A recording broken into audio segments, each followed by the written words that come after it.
Get it? Text a message, I don't know the number. Flexing on these niggas, every bone and muscle. Steady taking shots, never hurt a number. Even then, I don't worry nothing. And I let to kick a shout out to my niggas with the game plan. And shout out to my niggas with escape plans. 20 bands, rain dance. The rain checking, we can make plans. Pockets loaded, rocket loaded, king, let's rock and roll this. Time to go, lock, stock, and juice, smoking barrels, locked and loaded. Diamonds glowing, chop, climbing on them. You think I'm jumping out the window, I got them open. Round around the corner, now I'm up the block and over. Sometimes I even stop smoking when it's time to put my shame. D.O., my pain, the Lord, create, explode, expand, concord.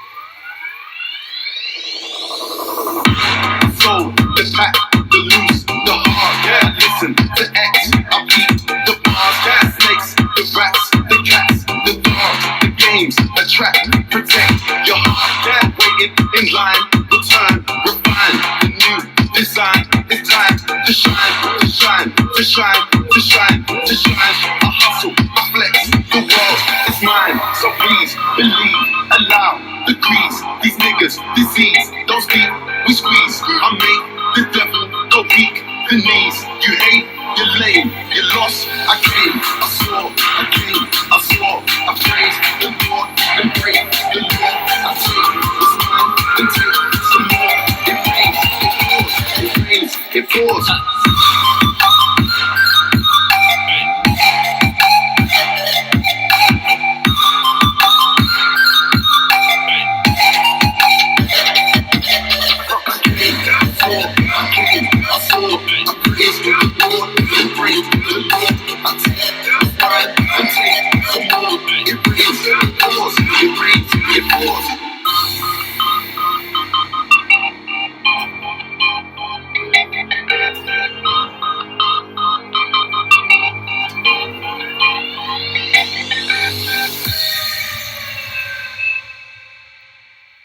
And we are motherfucking yeah. This is the best podcast in the motherfucking world. Welcome to the Rick T Podcast. I am your host, Eric. I am your host, Tony Cave. And I'm your host, Big Jello. Big Jello, and we about to get this bitch motherfucking popping. Let me go ahead and pop this camera over. Ba-damn. Gang, what up, everybody? Again, welcome to the Rick T Podcast. The coolest fucking podcast in the world, man. There's no doubt about it. We got no TV on tonight. We're just going to do it solo, just the boys and I. But let's get right into it, fellas. How you guys doing today? You, man. Doing good. There was a bunch of fucked up shit that happened this week. I'm pretty sure our guesses were all fucking wrong. I don't know what happened this week. All the teams that came out and they're like, let's all lose to the NFL East this week. Shit. Remember when Jello was like, man, I feel really good about my picks this week. This is an easy week. Yeah. And now we're fucking here. I'm like, yo, we should turn that into an audio. dead ass. Well, this is an easy week. I feel really good. And this nigga goes like 3-13. I went 10-5, thank you. Well, fuck. Most of our guesses were the same, so fuck it. I'm telling y'all right now, y'all should have listened to me about that Chargers game. Dude, Cam still sucked, but, yo. Bro, that was fucking bonkers. I don't think I'll ever probably put money on Justin. I don't even think he's going to win Rookie of the Year anymore. That's the fucked up part. I'm like, I named my dog after somebody who's not going to win Rookie of the Year. Save that after for the actual topic. Yeah, you're right. All right, man, let's get right into it then, man. Tony, we'll start with you on this previous game. Saints 21, Falcons 16. We all had New Orleans in this one. It was pretty simple. How you feeling on this one? I told you I'm hopping on that bandwagon. Told you I'm hopping on that bandwagon. Unless they're playing the Chiefs. And I'm no longer going to root for them. Root for the Steelers over the Saints. Saints took number 2 over the Steelers after this week. I can see it, and that's actually pretty good. The Saints are 10-2 after that win. That's a good team. Backup quarterback and all, man. They look good. Jello, how you feeling about this one? Saints 21 at Falcons 16. We finally got to see everything Hill can do.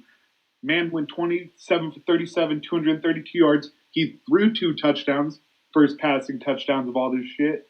He also had 83 rush yards on there. So, I mean, shit's insane. He popped off 105 yards to Thomas. Kamara did ball out. I was surprised. He got his 88 yards in that touchdown. So, I mean, I was really surprised there. But I think the big thing there is their defense. I mean, once again, Gurley, 8 rushes for 16 yards. Matt Ryan didn't do horrible, but, I mean, Koo was the leading scorer again at 10 points. I was surprised Jones played, but him and Ridley had 11 catches for 202 yards.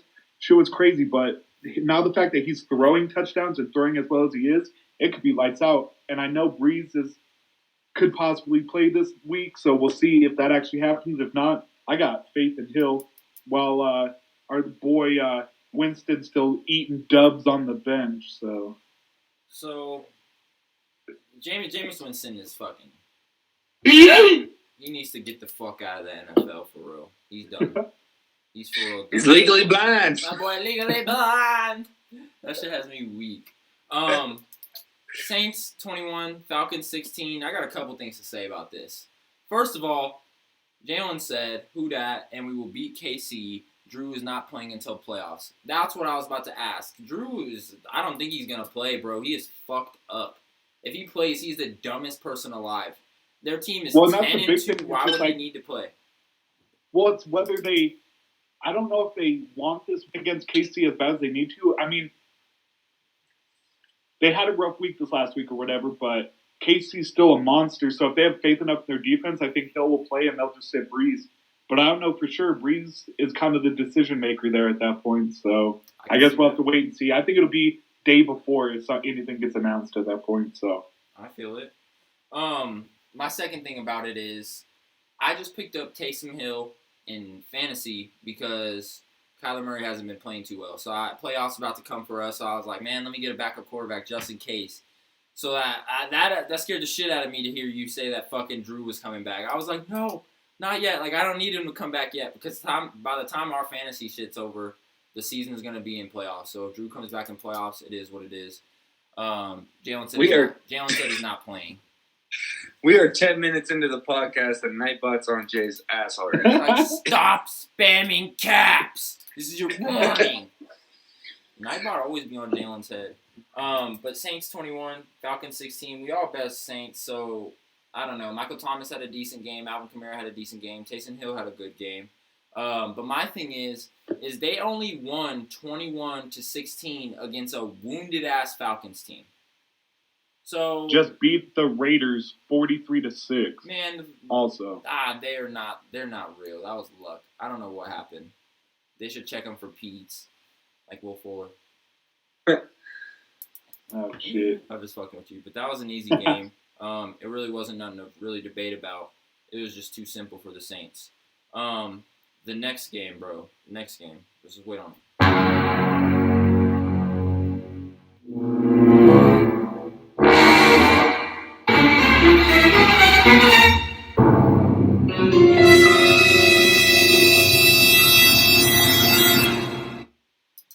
Lions 34 at Bears 30. We all fucking had Chicago in this one, and this one was a fucking dumb game, bro. If anyone watched it, the Lions were down the whole game. They ended up making a big comeback. Matt Stafford, Marvin Jones, all of them just went off and ended up winning the game by 4 points. Jello, coming to you on this one. Lions 34 at Bears 30. How are you feeling about this one? I really didn't see this coming with as bad as they've been all year. But who knew Stafford would throw for over 400 yards and 3 touchdowns at that point? I mean, Peterson had 2 rushing touchdowns. Yeah, he only had 57 yards. And then where the fuck did Marvin Jones come out of all of a sudden, dropping over 100 yards in that touchdown? But I mean, when you look at the other end, it was all rushing. So it was all passing for the Lions, all rushing for the Bears. I mean, between Montgomery and Patterson, they had 131 yards and 3 touchdowns. Trubisky, 267 yards and a touchdown. Really didn't do too bad overall, but that defense blew it for him. I don't get that. It's like that stupid Falcons game all over again. They come back and win at the end. So, crazy. But that's all luck for the Lions. I feel like this is just that game where they're like I don't know. I don't see them continuing this down the line. So I feel it. Tony, coming back to you. Lions 34 at Bears 30. How you feeling on this one? Jello said it. I do want to make a comparison real quick, just to shed some light on the quarterback game. Matthew Stafford, 27 for 42 on attempts, 402 yards, 3 touchdowns, and 1 interception. Compared to Trubisky, 26 for 34, 267 yards, 1 touchdown, and 0 interceptions. I think this goes back to the veteran versus young guy conversation type thing. I think we overlooked Stafford majorly in this game. And, within reason, too. They have not been playing well, and neither has he. Yeah. He just decided to pop off one game. But, yeah, Joe said it right. I didn't see it coming either. I thought the Bears were definitely going to take this one. Yeah, we all fucking did. Lions 34, Bears 30. I really said all I needed to say. You guys really said all you needed to say on this one. It was a fucked up game. Bears, I don't know what's going on with them, bro. I'd be mad as hell if I was a Bears fan. Truly. I'd be pissed. Like, at one point, you're 3-0, and then you just switching quarterbacks back and forth, and then you look down at your record at the midst of it, and you're 5-7. Like, I'd be absolutely livid. At least I know the Cowboys suck. They didn't really, drop it up and then drop it down. Like, we just been sucking the whole year, so I don't know. Gives me that little bit of hope. We'll go to you, Jello, or Tony, on the next game. Browns 9-3. Or shit, I was all reading the records. Browns 41 at Titans 35. How you feeling on this one? Baker Mayfield had a great game. I also want to point out that Jarvis Landry is on the passing leaders. He's number 2 on the passing leaders, 1 for 1, 6 yards. Shout out, Juice. Ain't that some shit? Baker Mayfield kind of got outthrown on this one in a way. Yardage-wise, I'll give you the comparison again. Baker Mayfield, 25 for 33, 334 yards and 4 touchdowns. Ryan Tannehill, 29 for 45, 389 yards, 3 touchdowns, and 1 interception. Baker Mayfield not giving up the ball. He's playing well, finding open receivers, bringing the energy, too. You sent me a video of Baker Mayfield sliding in, doing a 360 That shit was spin. so cold, bro. Yeah. Woo! Yeah. That's the Baker Mayfield that's going to be able to lead this team to something special. I'm not going to say that they're contenders. For the Browns, that honestly just means making the playoffs for being something special. Baker Mayfield played how he needed to play. Honestly, their running game was subpar. Nick Chubb had 80 yards. Kareem Hunt had 33. Baker Mayfield had 5. We have 2 wide receivers in 90-plus yards. That's going to be Higgins and Peoples-Jones. We got Peoples-Jones. I don't think we've mentioned him once this year. Nope. Or Higgins. Jello might have mentioned Higgins. Jello's our facts guy. But then we got Jarvis Landry following in at number 3 with 62 yards. So, it was just all around a great passing game. It got the job done. I would love to see Nick Chubb get a little bit more involved in the running game. I want to see him averaging 100 yards. I like Nick Chubb. But it was a great game to watch. It was fun. It was exciting. A lot of energy. I feel it. Browns 41, Titans 35. This was going to be a good game from the beginning, man. Everyone knew Baker Mayfield versus Ryan Tannehill, Nick Chubb versus Derrick Henry. Both these defenses have been pretty good this year. The records are similar. it was going to be a great game from the start. And like Tony said, he had all the stats right in front of you. Baker Mayfield with 334 yards.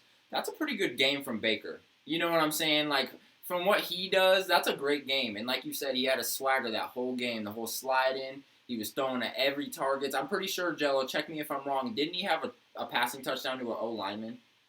Yeah, my big boy Lamb caught one catch for 1 yard and a touchdown. Yeah, that shit was crazy. I watched that. I was a little mad. Kareem Hunt, Jello's going to kill me for this every week, bro. Every single week. I don't know why I traded Nick Chubb. I have no idea why I did that. I just wasn't feeling him, and then it screwed me. Kareem Hunt's only averaging 2.4 yards this game with no touchdowns. His longest run was 8 yards. It's just not going to do it for you guys. So if you guys have him in fantasy, I know I do, take him the fuck out of your guys' starting lineup this weekend. And I was going to ask you guys, is that smart? The way he's been playing, is it smarter to low-key go get a different back? Yeah. You know Yeah, what so I mean? Chubb's the number one, and he's fully healthy, and Like, he's doing what they need him to do. So Cam Akers has been doing all right. I've been thinking about picking him up, but 33 yards from Kareem Hunt. If he puts that up every week, that's not going to win you a fantasy league. that's exactly what he's been doing. Compared to Derrick Henry, he has 15 rushes. That's low for him, and he still had 60 yards. You know what I mean? And his longest run was only 10 yards, so, I mean, he's not that exciting either, but his stats show otherwise every single week, man. So, I don't know, man. It was a tough game. It is what it is. We all had Tennessee in this one, surprisingly, so we all took a fat L, so I'll give my kudos to Baker and that team in that one. and this game was intense. You got to look at like how these halves went for this game, though. All Browns in the first half, and then boom, all Titans in the second half. It just wasn't enough to keep up. But I mean, the big thing to watch out here for is that offense for Tennessee. How many drops they had and fumbles and all that crap like that. So they took advantage of it. So if they didn't have those fumbles, who knows how this game would have gone. So, but holding to Henry to 60 yards and no points, insane. I feel it. Next game on this one. Jello, we'll start with you on this one. Bengals 7 at Dolphins 19. It was kind of a low-scoring game. How you feeling on this one? I mean, all I got to say is 3 ejections and 2 fights. Like, I mean, that's going to be the telltale sign there. I mean, we look at Boyd, 1 catch, 72 yards and a touchdown, then he gets his ass ejected. Like, I know that hit on Grant was nothing good, but, I mean, it's just dumb in a game like that at that point where it's just like, really? I mean, Tua balled out, 269 yards in that touchdown. I mean, but everybody else looked like crap. I got to throw this out there on Finley because I hate that fool. 6 for 7, 40 yards and an interception. Sounds about right for him. Brandon Allen had that one. And I mean, when you look at it overall, I mean, Jasicki's out there balling out with those one-handed grabs and stuff like that. But, I mean, this was just, overall, it was a dumb game. I mean, 3 ejections at that point, like, that's just stupid. And it's just like, you had more yardage out of the Dolphins at that point, but I would have thought they would have put up a hell of a lot more points on a Bengals defense like that who had nothing. I mean, and even their defense being as good as it was, how do you let them put up 7 with a backup quarterback? well, I mean, that's 7, though. That's just one of those things that's bound to happen, and it was Boyd. So that's one of those things. He's one of those receivers Yeah. that's great I at guess yards Boyd's after pretty the good. catch. Yeah. You're So right. that's one of those things where he literally only had that 1 catch, though, for 72 yards and a touchdown. So it's one of those things where it's bound to happen. I mean, I don't care how good you are as a defensive back. I mean, it's going to happen to you at some point. So I feel it. Tony, coming to you on this one. Bengals 7 at Dolphins 19. How you feeling on this one? I'm going to slightly disagree with Jello on this one, just because I think correct me if I'm wrong, I barely saw this highlight, but wasn't it a Dolphins receiver that got hit, or was it a Bengals returner that got hit? it was Dolphins return. It was Grant. Grant, yeah. Jakeem It was Grant. a kick return. So he was going for it, and the dude just leveled him. He was out. Okay, Ooh, yeah. then never mind. I take back what I just said. I don't disagree with Jello. I agree. Tyler Boyd getting ejected for something that his teammate did, which was out of line. I mean, the Miami head coach was furious about it. What I don't understand is how Tyler Boyd was their leading receiver with that 1 reception. No way you're winning a game when one guy has 1 catch for 72 yards. and that's your leading receiver. No way. Because I'm seeing a guy with 5 receptions and 7 receptions, both under 60 yards. So, and T. Higgins is a rookie. yes. So, I don't know. And they got no running game. They're still on Giovanni Bernard.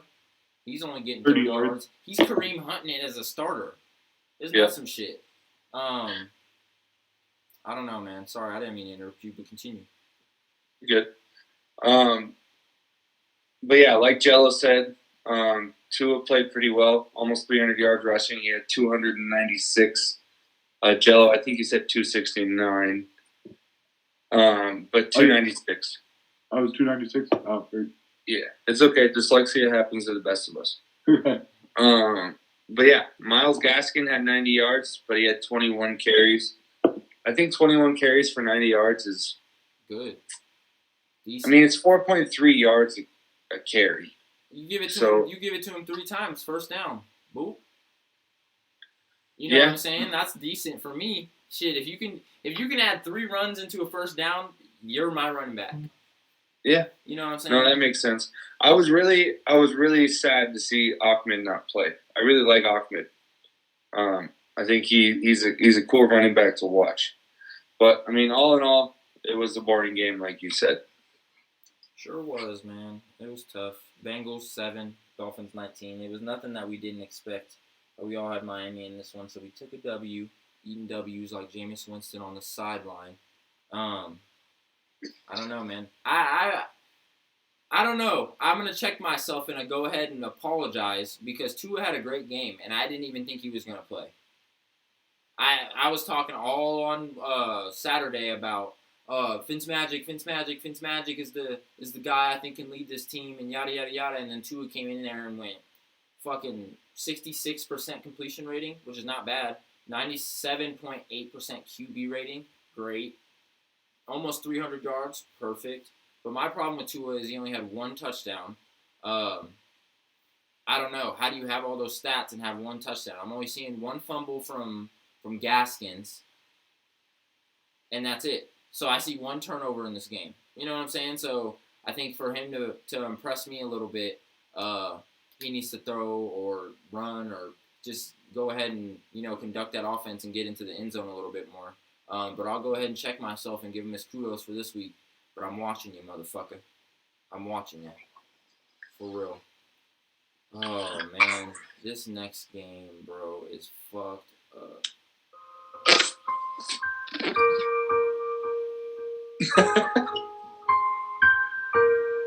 I'm going to go ahead and pull up Dallas' fucking stats. No, fuck that. This is the Jaguars game. Jaguars 24 at Vikings 27. They had him. I didn't even give a fuck that I was gonna lose this on paper. I didn't care. I wanted Jacksonville to win. But I don't know, man. Tony, will come to you. Actually, Jello, will come to you first on this one, brother. Jaguars 24 at Vikings 27. We all had Minnesota, but how do you feel about this being so close? It was surprising by the Jags at first, but when you look at Glennon, it's not surprising it turned out the way he did. I mean, 1 touchdown to 2 interceptions at that point. That'll never win you games, besides fucked up Cam Newton. But overall, they didn't have a crazy game. Robinson had 78 yards. He had that touchdown, but once again, it was a 300-plus yard, 3-touchdown-plus game for Kirk Cousins. I mean, and you got to look at Dalvin Cook. 179 yards of total offense from him. So that's a factor there. That's huge. This score, it definitely went a lot higher than I thought it was going to. I honestly didn't think it would get to 27-24 at that point, let alone the Jags putting up that many points. So, but, I mean, a lot of it, though, I mean, Schobert came out there with that pick 6 to start the second half. That kind of put the favor in their hands. And then all of a sudden, Kirk being, as much as people hate to say, he's that veteran who can do it.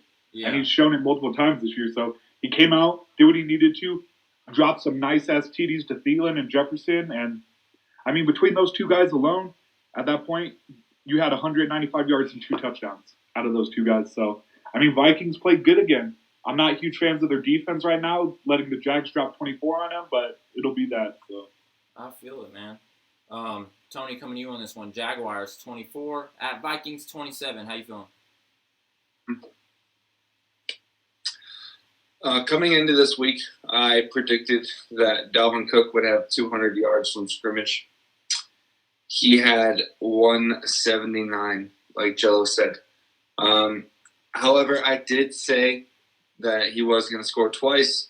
He did not score. 120 yards rushing, 59 yards through the air. Not much to say about this game. It was close. My boy Lutton didn't play. Not too excited about that. But I do want to give a shout out to Justin Jefferson. 9 receptions for 121 yards, 13.4 average yards, and 1 touchdown. That was a great game from him. It really was, bro. Jaguars 24 at Vikings 27. Like I said, man, I wanted them to win this. And just for the reason that Dallas would get a better draft pick. Fuck it, I'll go ahead and admit it again.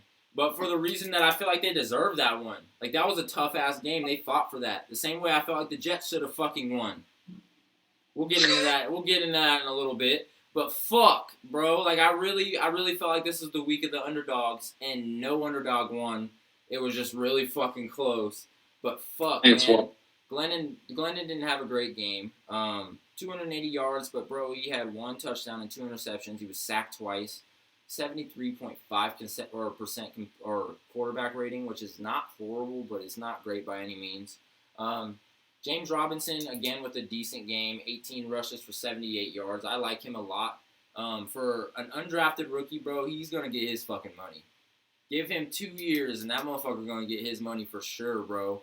I hope he's in Jacksonville, because I think that's their fucking franchise back if they want to keep him. But, I don't know, man. He's definitely the truth. But on the Vikings side, Justin Jefferson, he's a fucking animal. Eagles, anyone who didn't draft him over the receiver that they have, besides, I like CD, but we'll go ahead and stick with CD. But every other receiver, I feel like you could swap places with Justin Jefferson, even CD. I'm not going to be biased. If you swap places with Justin Jefferson, he would fit in every lineup just a little bit better than the receiver already does. Whether it's CD, Jerry Jeudy, KJ, any of them. I don't care. You swap him with them, and he's going to do a little fucking magic. I like him a lot. And on top of that, Alan Thielen even had 75 yards and a touchdown. They both had 12 and 11 receptions, so they're definitely getting the ball on top of Dalvin Cook's 32 rushes. So I'm a little bit confused, I guess. Like, how I want to know the time of possession, honestly. Like, Jesus, fuck. They have the ball for the whole game or what? 32 rushes and 12 receptions and 11 receptions and 43 passing attempts? Like, fuck. So when you look at it, so the big thing is I think the Vikings punted it like 5 times, and I'm pretty sure they ran like 84, 85 plays in that game when you add it all up. I mean, it's crazy. So, I mean, what it was is the Jags punted it at least 5 times as well, if I'm not mistaken. So it was back and forth. It was literally just a bunch of random plays and just a little back and forth there. I got the time of possession for you. What was it? 37 minutes and 33 seconds for the Vikings and 30 minutes and 38 seconds for the Jags. Oh, damn. What's up, baby? What's he doing? What's up, baby? Sorry, guys. Ladies on. You can come on the podcast. She brought me Chinese food. Hey! What up, Haley? Hey. Everyone said, "What's up, Haley?" She's like, Run.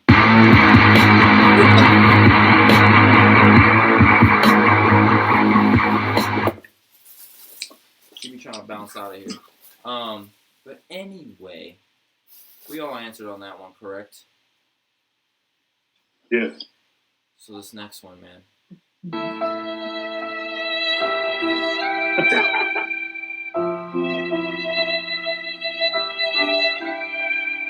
I ain't even gonna bullshit with you. I'm really disappointed in this next one. Oh man, week of the underdogs strikes again. Raiders 31 at Jets 28. We all seen this fucking game. If you're watching at home, you fucking seen this game.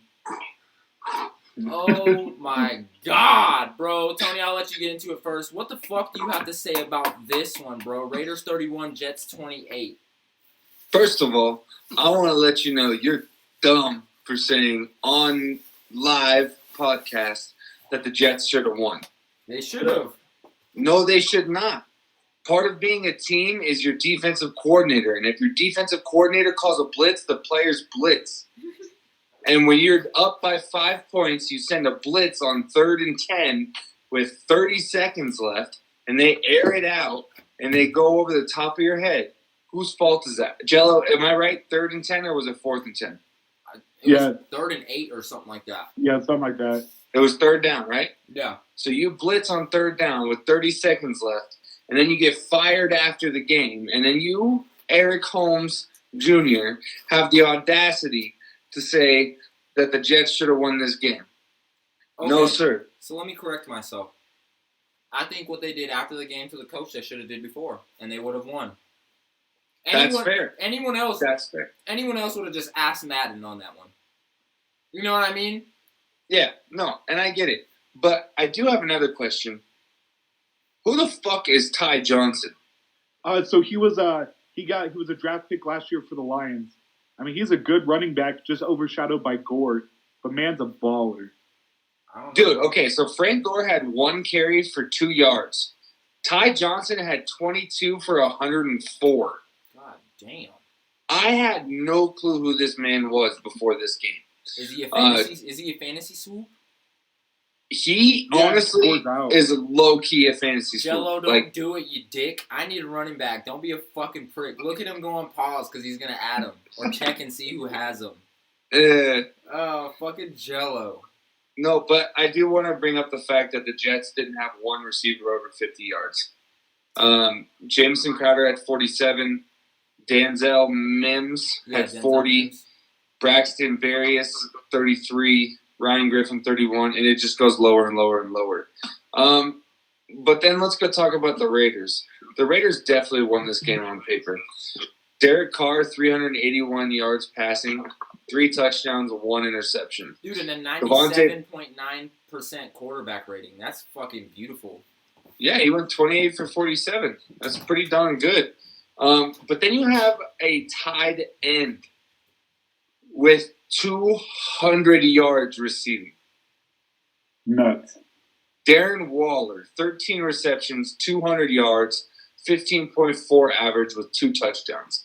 Then you have Henry Ruggs for 3 receptions and 84 yards. So your top – when was Henry Ruggs drafted, Jello? This year. I know, but what spot? Like 11th or was something he like that. 6th? He was the first receiver off the board. Right? Yeah, because went him, Judy, and then Lamb. Yep, so the first receiver off the board, and this year gets outplayed by a tied end by 126 yards or 116 yards. Let me ask you something though, Tony, because I know Jello knows about Darren Waller, but do you know anything about Darren Waller? He's been playing out of his mind this year. No, let me explain. He got drafted in like 2015 or 2016 or something like that to the Baltimore Ravens, and he was a drug addict. Yeah, 2016, and he was a drug. I'll send you a video on it. It's like a 13-minute documentary on him, and it's beautiful, bro. He was a drug addict. Even while playing in Baltimore, he played with like Steve Smith and all them, and he was like, he got like kicked off for fucking doing drugs or whatever, and he was in a parking lot at one of the Ravens games, like high as fuck, passed out in his car because it got laced with some shit. Then he got clean, went to fucking rehab, got signed by the Raiders, and now he's like a beast, bro. I had him last year in fantasy. He was cold, and then he's the reason I lost this week in fantasy to Justin, because Justin had literally Ruggs and fucking Waller. I was like, damn. Between the two, that's almost 300 yards receiving and Bro, 3 touchdowns. That's why I was like, damn, I lost. I didn't even have to fucking play anybody else. I had a receiver that had, or fucking Corey Davis had like 29 points, and that didn't even matter. Didn't matter for shit. Yep. So. I mean, this shit was crazy. But on that whole coach thing, I mean, while we're on it, it looks like the Jets were doing for a tank at that point. When you rush 8 and drop 3 back, you know what's going to happen. And so they fired the coach to cover it up. Maybe that's my thought at that point. But no, you don't fire a coach to cover up a tank. I'm sorry. You don't. I mean, if you already want to fire him, though, it makes it easier at that point. No. I mean, no. I don't agree. I really don't. I don't think you fire a coach to cover up a tank. That's ridiculous. Because if the man's doing his job, you keep him. That's facts. Right. I mean, it was just. I mean, Darnold looked good at first, but it just crazy me the fact that the running back had almost as many rushes as Darnold had throws. It was off by one. Like nuts. And that just goes to show the Raiders' defense is not as good as everyone's hyped them up to be. I mean, they almost got beat by the Jets. They got blown out by the Falcons. What's next? So it's going to be interesting on picking them for games coming up in the future. So I feel it, man. Joe, did you speak on this one already? Do you want to sing, or are you pretty checked out on it? that's why I just chimed in. I didn't have much. You guys covered about everything. I mean, wasn't really crazy, but I hope Waller does great things, man. That's literally coming from the bottom, and now he's where he's at. It's crazy. I swear. We'll go to the next game. Colts 26 at Texans 20. Jello, take it away. I mean, this was another one of those games where it's just like I thought the Colts were going to win by more. I mean, I get Watson had 341 yards, but no passing touchdowns. I mean, you had one interception and a rush touchdown. The fact that Kuti and Hansen could come out with 13 receptions for 242 yards and not get a touchdown out of it just goes to show how big of a difference is having those receivers out. So it's kind of looking at having Kenny Stills out isn't going to help them much. I mean, it's one of those big things where they need to start scoring touchdowns. I mean, what they're doing is not going to win them games. I mean, Watson needs to run more. Duke and David Johnson are not the answer. I mean, I get David Johnson had a touchdown at like 30 yards, but I mean, the Colts outplayed him. I mean, T.Y. Hilton balling out for 110 yards in that touchdown. But I think the big thing out of this game, too, was the Colts had 5 sacks from 2 players, 3 being from Houston, 2 being from DeForest Buckner. So, insane. I mean, who knew Rivers would come into Indianapolis and actually win at that point? So, but I think that defense made the difference in this game. But to me, it was an okay game. It was just nothing exciting at that point. Like, people were catching passes, but other than that, it was just like, eh. I feel it. Tony, coming to you on this one. Colts 26 at Texans 20. It was close. Jello pretty much nailed it on the head, but I do want to touch up on the David Johnson thing. If we go by Eric's logic, 10 yards or 10 carries for 44 yards, that's 4.4 average. You give that man the ball every time, that's a first down. That's what Eric just said. So I don't think David Johnson's the problem. But I agree, Deshaun Watson needs to run the ball more. He had 7 carries for 38 yards, 5.4 average. I like David Johnson. I don't know. David Johnson, after he's getting hurt, I mean, this is coming into his, 5th year in the league, 5th or 6th year, something like that. I mean, he's been hurt a lot. But, I mean, my thing is, the reason I want Watson to run more is he's big and he is fast. So he can gain that ground that they need in situations where, I mean, trying to run with David Johnson isn't going to do it for you. You need him to break through 3 tackles at that point. Yeah. Well, I mean, David Johnson only got the ball 10 times, and there was a couple running backs on here that we said they got the ball 30 times. Didn't I say Dalvin Cook got the ball 32 times or something like that? Yeah. So, I mean, you got to take that with a grain of salt, you know? Right, and I do. But that's what I'm saying is just like, if they're not going to get the ball in that situation, and I think they know that he's not the answer. I don't know why Hopkins ever got traded for him, but it's one of those things where they need to open it up. I mean, the man's getting yards, but these receivers they have out there cannot get touchdowns. There's no way you should have 2 receivers with that many yards and no touchdowns. With as many teams, receivers have 30 yards in a touchdown at that point. So if they can't capitalize on that end, getting those big plays but no touchdowns, I mean, more and more players are going to want to leave. So I guess we'll see in the offseason. But yeah, I mean, J.J. Watt wants out. I know there's a couple other guys who are talking about wanting out, a couple linemen. Tunsil being one of them, which would be a huge one with everything they gave up in that trade. So all these players, all these great players. Deshaun Watson is he is the quarterback. He just needs people around him for once. So besides one dude being Hopkins at that point, so Jalen said, I agree with Jello. David Johnson is a beast. Yeah, he's cool. Yeah, I like David Johnson a lot. he was a bust. You guys- No, he's talking about the Jets. What you said about the Jets, Oh, Joe. was he? Oh, that Johnson. No. So this is the actual chat. It says the Jets should have won. I agree with Jello. On to the next topic. David Johnson is a beast. Okay. Oh, bad. hurt. Didn't read the first one. Might be y'all. Might be. You guys hit that one on the head with a hammer.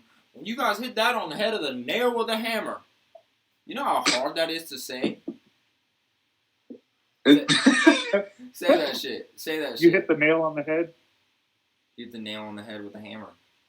Oh, you made it sound easy. Fuck. I'm so confused. Fuck. But we'll go to the next game. Tony, coming to you on this one first. Rams 38 at Cardinals 28. Yes, sir. You know I had to stick with the hometown on this one. I finally got the Rams to cooperate with me for once in my life.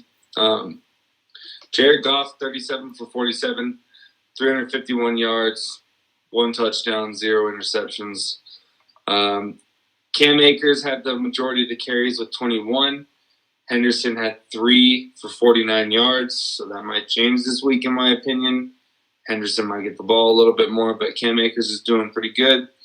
Robert Woods, 10 for 85 yards. That's the leading receiver. Kyler Murray. That's why I picked up a second quarterback in fantasy, bro. He's fucking up. Yeah. So 21 for 39, 173 yards, 3 touchdowns, and 1 interception. Did anybody actually watch that whole game? Yeah, I I did. watched him. He was disappointing. My boy Okay. Goff was balling. Was the 3 touchdowns, were those short yard touchdowns? All but one. That he had that pretty. I think it was like a 40-something yard touchdown to Dan Arnold out there. Okay, who's Dan Arnold? Dude, I told you guys about him all year. Dan Arnold is secretly a beast. He came out and had 2 touchdowns up like 62 yards or 61 yards. 2 receptions for 2 touchdowns. Yep. 2 I mean- receptions for 2 touchdowns on his Randy Moss bullshit. But when you think about it, in this lineup, it's ingenious for him to get the ball. You got people on Hopkins. You got people on Kirk. You got people on Isabella at that point. On I mean, Johnson. So you got Dan people Arnold's a on, big blocker. You don't see him a lot in the passing game because this man's a beast when it comes to some chop blocks at that point. He's big, but he's quick. And it came in handy on this one. I mean, he kind of looks like that dude from Futurama. I forget who it was, but I mean, he's a Right. baller. And it came into play this week, surprisingly enough. I mean, but I don't get Murray this week. I don't. This is what I'm saying when it comes to touchdown to yards. Watson had all those yards and just 1 interception. Murray had half the yards and 3 touchdowns. So I think that just goes to show the receivers at that point, being Hopkins and guys in the past, but driving me nuts when it comes to stat line this year. I get that. The Cardinals had a chance here to try to make this some sort of a competition here for second place between the Seahawks, but they lost, bringing them to 6-6. Seahawks lost. They're 8-4. Rams are winning, they're tied. I'm sorry. Rams and Seahawks are tied 8-4 for the top. I think Rams take the NFC West. I'm not gonna lie. Seahawks are falling off. Yeah, they really fucking are. They just lost to the damn Giants, which we'll get into in a minute too. Trash ass dudes. I don't know though, bro. Jello, did you speak on the Rams Cardinals like deep? You want your turn? No, I was about to hop in on the Rams, though. Go ahead. I'm just going to start it off with Jared Goff, and the Rams defense got me over 80 points this week in fantasy, balling out again. Look at Together? this, that dude for the Rams defense had the fumble recovery for a touchdown this week, had a pick 6 this week. I mean, so that's when you look at Murray's interception, it was 6 points. So that just adds to it. But, I mean, that defense is good. But when you look at the defense, Aaron Donald was like non-existent. But when you look at Akers, Henderson, and Goff all having rushing touchdowns at that point, that's huge when they decide not to go through the air too much, yet he still has 351 yards, that one touchdown, and then 3 total rushing touchdowns that game. They just ran all over them. I mean, they balled out all game. They looked consistent too, which is great. I got one more thing to say. Jay said AZ low-key got a hard schedule, though. I'm going to go ahead and list their whole schedule. Somebody go ahead and count along with me the teams that you think are nice. Okay? 49ers, Washington, Lions, Panthers, Jets, Cowboys, Seahawks, Dolphins, Bills, Seahawks, Patriots, Rams. I counted 3 teams on there. Okay. 7. I counted 3, and I'm counting 7? Yeah. Okay, but when you look at, so I only counted the 49ers because that was a fully healthy 49ers team. And they lost by 4. The Cardinals beat them by 4. Exactly, by 4 points. And they were still good teams. I mean, the Cardinals were coming out hot, but that was still with Kittle, Garoppolo, Monster. That was before everybody got hurt. Same on the defense. Okay, so did you count Washington? No, Did you count the Lions? no, The Panthers? no, The Jets? no, The Cowboys? Yep. no. You counted the Seahawks twice? Yes, because whether or not where they're at, I still think that's a good team. So coming into that matchup, and look at those games back and forth at that point. So Don't count the Seahawks twice. Because there was a split decision. Seahawks 1-1, Cardinals 1-1. but at the same time, the one game the Seahawks lost was by 3 points in overtime. So I still counted it because overall that was a Mm. insane game. I know you counted the Dolphins. I know you counted the Bills. Yep. Did you count the Patriots? No, Okay. So, in my opinion, that is not a hard schedule. Eric? I don't think so either. I mean, at that point, that would put you at 9-7. So that's not really a hard schedule. That's an average schedule. Okay. Jay also says the whole division's good. 49ers are 5-7, Cardinals are 6-6. 2 out of 4 teams in that division are good. 2. Kind of like Seahawks and Rams. It's almost like Dallas's division now. Everyone's sleeping on the NFC East. Look at us. The leaders are 5-7 or whatever. We just beat that division though. The Giants just put it on Seattle. Yeah. And you know who the Washington football team just beat, right? Yeah, we'll get into that. Yeah, I was about to say, we're going to get into that. All right, let's move on. All right, next game. Right here. Giants 17, Seahawks 12. Insane. I was about to say, who do I want to go to first? Jello, coming to you on this one first. Giants 17, Seahawks 12. How you feeling on this one? What the fuck do the Giants with Colt fucking McCoy and Wayne Gallman beat the Seahawks? Besides Gallman having 135 yards, and Alfred Morris coming out with 4 yards and 2 touchdowns, like, this was a crap game overall. Especially with Wilson having 263 yards. That 1 touchdown and 1 interception, but, Carson had a great game, but other than that, DK and Lockett need to hit that end zone. Another one, they had 11 receptions total for 143 yards. No scores. That does not win you games. I've said this with other teams as well. The receivers can get as many yards as you want. If they don't get the end zone, you're not going to win. Like, if points are being scored, there's no way this should have happened, though. The Seahawks even came out and got it was the Seahawks got the safety at that point. And Jamal Adams coming out with 8 tackles and a freaking sack at safety at that point. Like, I don't know what happened here, but this was probably the shittiest game of the week. Like, I don't know what happened. Seahawks are going downhill. I don't get what's going on. They have one of the best teams in football, and they should be losing like that. Especially with the freaking Giants only putting up that many points. Like, how hard is it to beat them at that point? I don't understand. I feel it. It was a close one. I kind of felt like this was going to happen, though. Giants 17, Seahawks 12. Tony, what you got to say? Joe hit it on the head. Colt McCoy, I just want to add, only had 105 yards passing, 13 for 22, 1 TD, 1 interception. bad. I mean, not good, but not bad. I'm gonna back up off Jay after this one thing, but he said Giants got lucky. I want to see if Jay says the same thing about Washington, or if he just has a vendetta against the Steelers.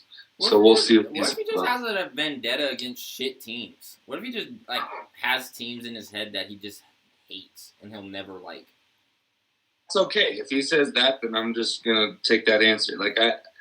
It's just an honest question. It's not me attacking Jay. I just want to know his thinking behind it because that's basically the same thing. I feel it. No, I feel it. Choked on some rice. Giants 17, Seahawks 12. Low scoring game for sure for the Seahawks. Like Jello said, DK and Tyler Lockett got to find their way into the end zone. They're just not doing what they got to do. Oh, yeah, football team got lucky. Wow, it wasn't luck. It was pure dogness. But I don't know, man. I kind of felt like this one was going to happen this way. I felt like the Giants are a good and upcoming team. Maybe not in the NFL, but at least in our division. They're definitely the best team in our division. And they went out there against the Seahawks and showed it, who have beat, I'm pretty sure, every other team in our division. So it was definitely a good win. Colt McCoy is weird. I don't know why the fuck they put him there. Not how, why. Like, why did you put Colt McCoy there? He's like 80 years old now. Texas days are probably way over, but maybe he's bringing them out of a little safe box that he has and going to lead the Giants to the playoffs. Who knows if Daniel Jones will come back or when he'll come back. I don't know. I don't have the timetable, but I don't know. Good win, Giants. But the next game, man. Eagles 16 at Packers 30, bro. This was an ass whooping. Tony, how you feeling on this one? Say it again. I'm sorry. I was looking for my lighter. No, you're good. Eagles 16, Packers 30. There's not much to say. Let me pull up these stats real quick and we'll talk about it. Carson Wentz, 79 yards passing through the air, 6 for 15. Jalen Hurts, 5 for 12, 109. All I got to say is start Jalen Hurts right now. And I know I saw something that said they're going to, so we don't need to talk too much about that. I'm excited to see that. Aaron Rodgers, efficient, no interceptions, 25 to 34, 295 yards, 3 touchdowns. Also, Aaron Jones did his thing on the ground, 15 carries for 130 yards. That's pretty great. 8.7 average with one touchdown. Devontae Adams played out of his mind again. 10 receptions for 121 yards. It's the same thing we see every week, man. The Packers just play so efficiently. They don't turn the ball over. They don't do stupid shit. I agree, man. Jello, coming to you on this one. Eagles 16, Packers 30. I mean, this is a huge one when you look at the Eagles. Not only did they have 2 quarterbacks, they had 6 rushers, 25 attempts, only 117 yards, and no scores out of it at that point. I mean, they had more points off a return touchdown from Jalen Reagor at that point. I mean, insane. Eagles just look like shit. I don't like their upper management. I don't like the play calling coming from Peterson at that point. He's not a leader right now. He's not, and he needs to go. But on the Packers end, there's 3 names. That's all you got to say this time: Rodgers, Jones, and Adams. I mean, She said, that's literally everything. I mean, Jones, I was like, wait, what? I mean, Jones had 15 rushes, 135 yards in the touchdown. Adams had 121 yards and 2 touchdowns. I mean, they literally just beat him up with 3 people. But you got to look at this, too. There were 7 sacks again in this game. I don't know where the Eagles are picking up, like, these freaking goddamn offensive linemen at Dollar Tree. I mean, the homeless shelter, wherever they're getting them. But goddamn, man, 7 sacks again. Literally, so the Eagles quarterbacks are setting the record for most times sacked in one season. It's insane. You're not going to win like that. I don't get it. I get you have Jason Kelsey at center, and other people are hurt, but who the hell you got as your backup at that point when they're just like, we're just going to fuck them up at that point, like all game. It doesn't matter who's playing defense. Shit, My grandma, who passed away, could come out there with her ghost walker and still sack Carson Wentz at that point. Like, straight up. Like, Relax. that's how bad. What? Play the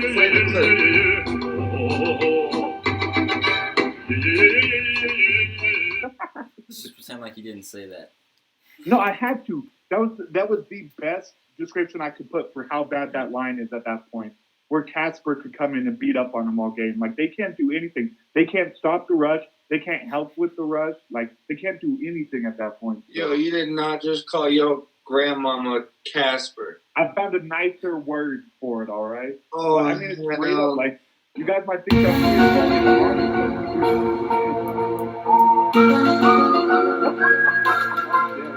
I'm dead.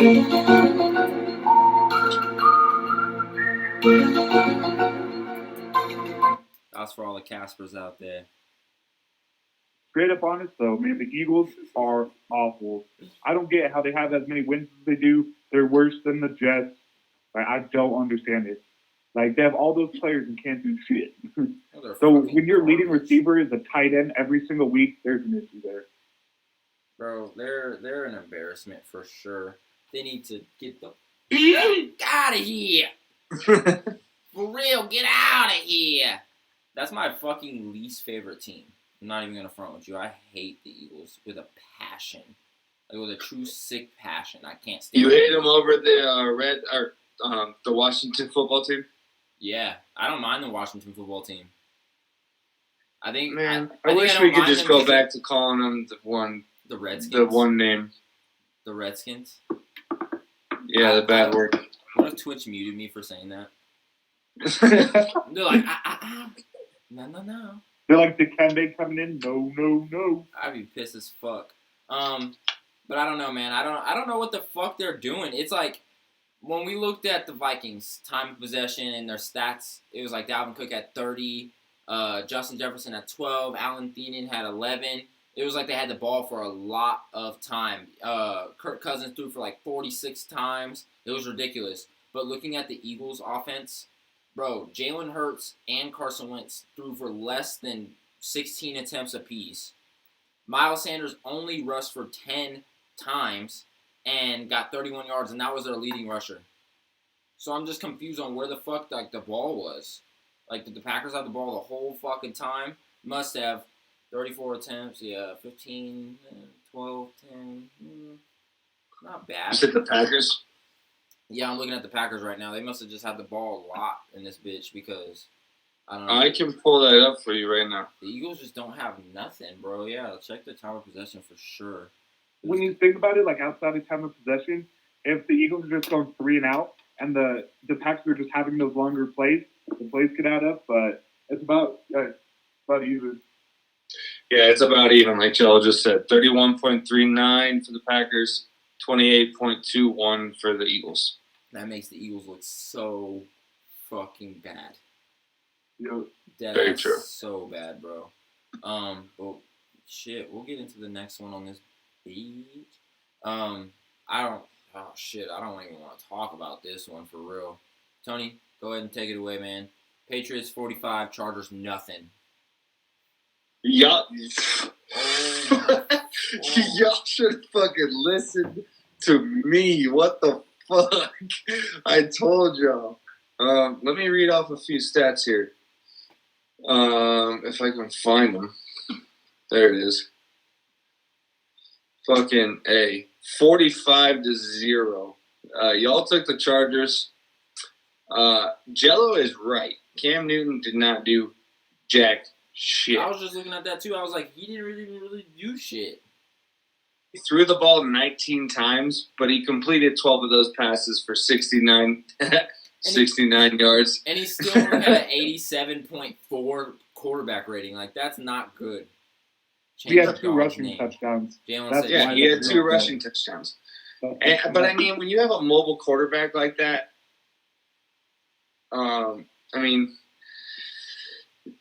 sorry, I was reading chat. Jay said change your dogs. I know, I was like, God damn, bro. I might have to. He put up a fat 0. Like, dude, what the fuck? Justin Herbert definitely outthrew Cam Newton, but no touchdowns, 2 interceptions. Austin Eckler is not making a difference for this team. Honestly, since he came back, this team's been playing like shit. Maybe he's the kryptonite for that team. I have no idea what's going on. Tony, you know where Austin Eckler went to college? Since you're bringing it up, I'm going to guess Oregon. No, No. Western. Yep, you went to Western. Right down, Really? right down the street from Little Old Grand Junction. Okay. Yeah, bro. Okay, that's awesome. Yeah, I wanted to bring that. I like him too, but yeah, he's not doing shit. I completely Yeah, he's agree. bad juju. He's bad juju Smith-Schuster. Time of possession wise, because I know Eric's going to ask it. He's been asking it all night. Patriots 33.41, Chargers 26.19. Fuck. 2 interceptions, so 2 turnovers for the Chargers, none at all for the Patriots. The Patriots even ran less plays. Patriots had 66 total plays.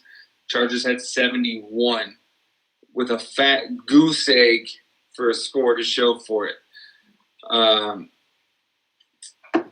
On paper, this game, if you don't look at the score and the stats, if you just look at like the team stuff, it's a close game. But then you like scroll up and it's like 45-0. Maybe you also listen to Tony. But yeah, that's we're just gonna stick with that. Let's go to Jello on this one. Patriots 45, Chargers 0. Before you get into this, Jello, I just want to say one thing. Jalen, I really might change my dog's name after looking at this nigga's stats.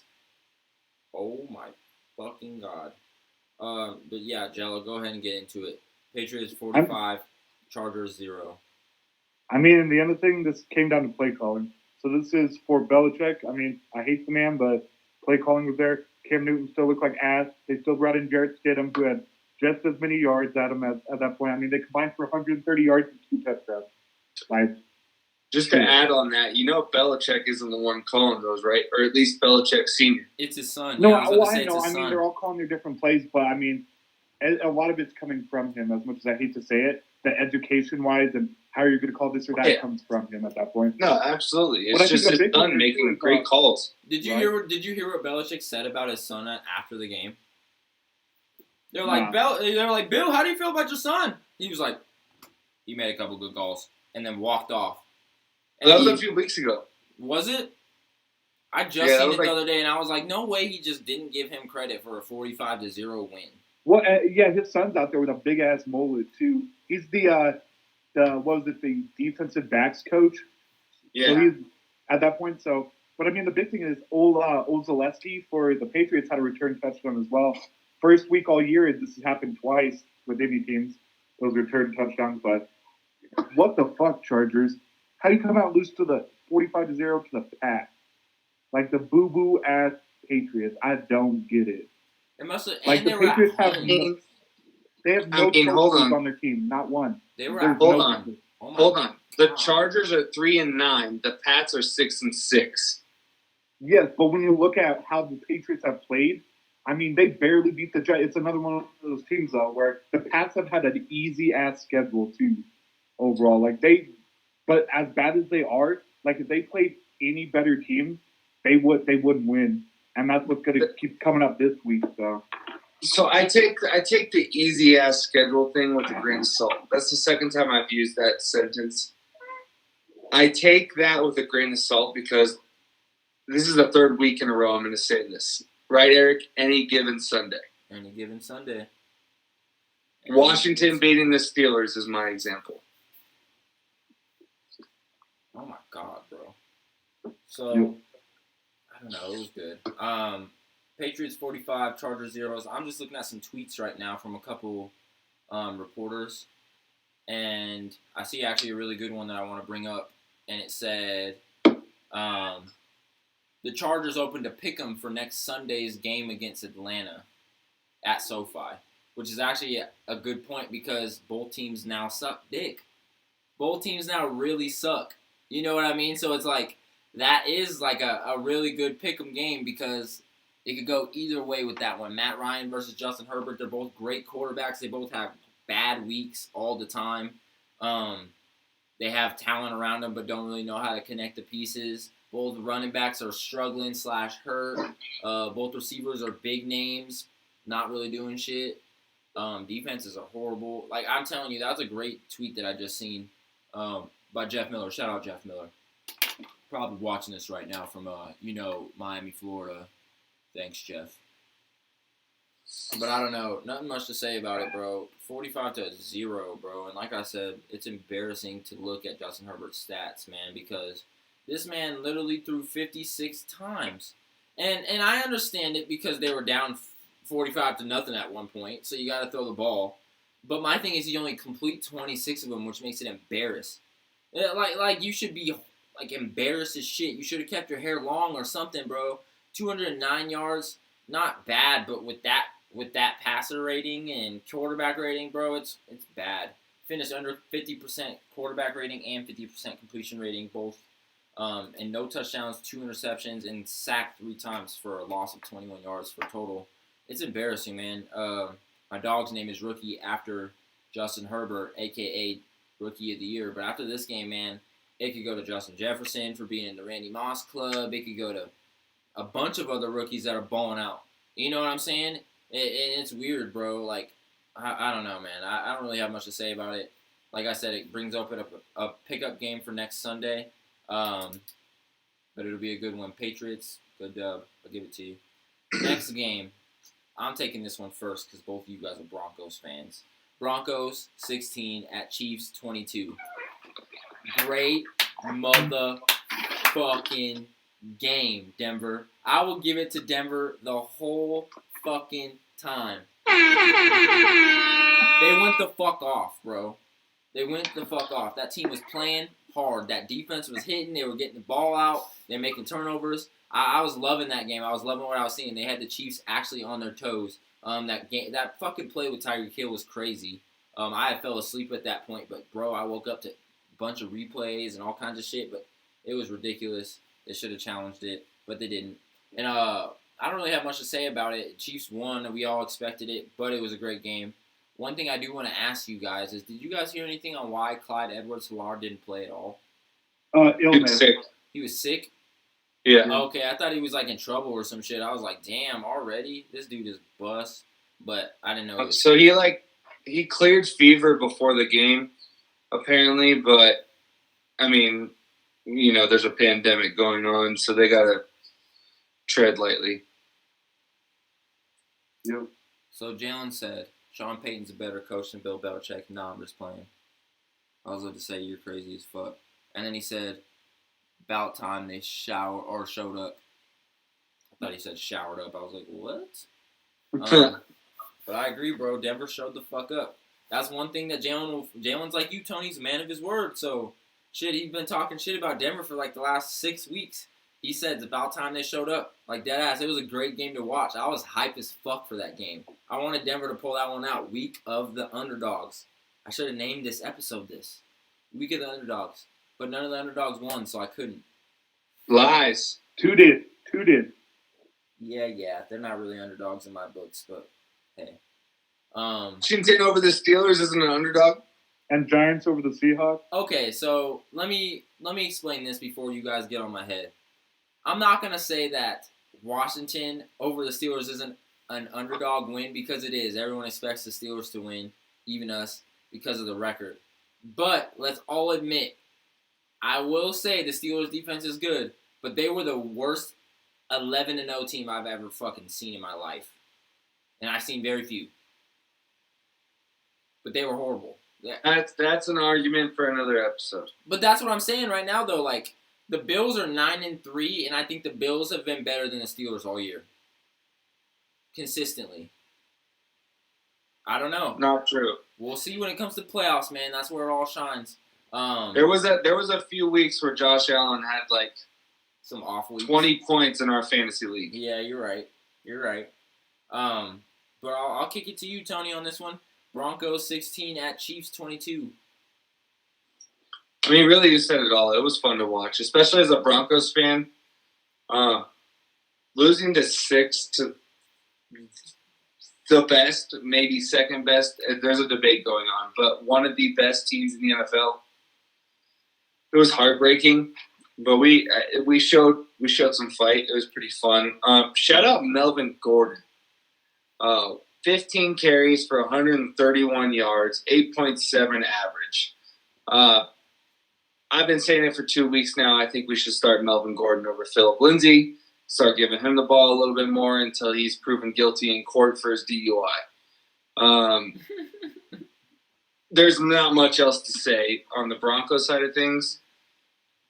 On the Chiefs side of things, Patrick Mahomes is just making that MVP just that much closer. 318 yards, 1 touchdown, 25 for 40.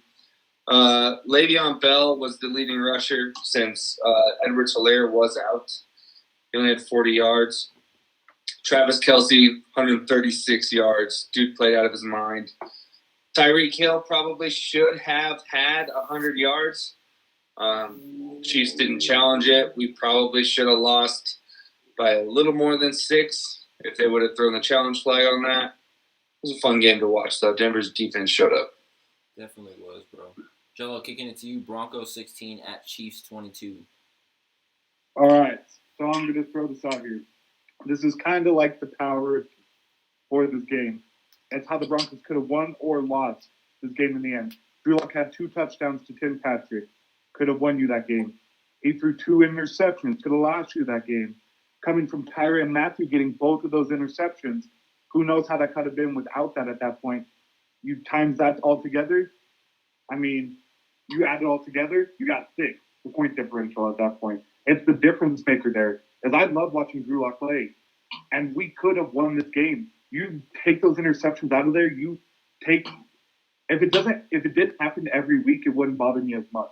And I'd want to see Drew Lock succeed. But we got to work on either plays or making sure he's not hurrying half all the time, where he's throwing 2 interceptions every week. I mean, if we say it about Wentz, we have to say it about Locke. I hate it as a Broncos fan, but it's one of those things we got to bring up at that point. Like, that's one of those things where that kind of lost us the game. And he looked good. He had those nice over-the-shoulder passes. Overall, he looked great besides that. And, I mean, we kept holding the Chiefs to freaking kicks at that point. We held Tyreek to, 58 yards? I mean, Kelce had 136 and a touchdown, but we've never been really good against the tight end. But, I mean, keeping Hill to 58 yards, everything else we did, great game. So I'm not mad at the Broncos we lost. We only lost by 6. I mean, I really thought this would be a blowout like last time. I mean, look how much they beat us by last time. So I like it. It's progression, which is the biggest thing. If we can work on those interceptions, the progression everywhere else is wonderful at this point. So not mad. Chiefs won, not surprised, but by 6 points, I'll take that with how bad they beat everybody else. So. I feel it, man. Moving on. Washington football team 23 at Steelers 17. Jello, back to you. How you feeling on that one? This is the Steelers game? Yep.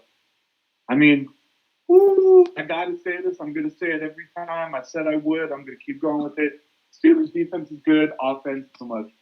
Roethlisberger did have more this week, but still nothing too crazy, and they could not run the ball. They had 21 rush yards this game at that point. 21. And you have receivers out there, 151 and 2 touchdowns. But this is the big thing you have to look at, and this is why I say their offense isn't great. Look at Roethlisberger as a leader. He did great up until that 4th quarter. Where this happens with Ben, he'll either carry you and win you championships, or he'll make that big mistake trying to do something he didn't need to at the end. They could have got down, kicked that field goal, brought it into overtime. There was no need to try to do these big-ass passes where, look what it cost them, that interception to Jim Bostic at that point. I mean, that is huge at that point. That was the difference between them tying it and possibly keeping their undefeated record. But no, Ben wanted to go big and win the game, and he cost them the game at that point. I mean, when you look at the other end of the ball, too, I mean, Smith had those 296 yards. He had that touchdown, messed up left ankle and all at that point. But, I mean, keep your eyes out for Logan Thomas. That's going to be a big dude to watch. He was all over the place on that one. So, I mean, exciting. I like seeing Alex Smith do good. He deserves it. I mean, coming back from what he did and still playing like he is, insane. So, I'm pumped the Steelers lost. I really thought they were going to win, but I'll take this any day of the week.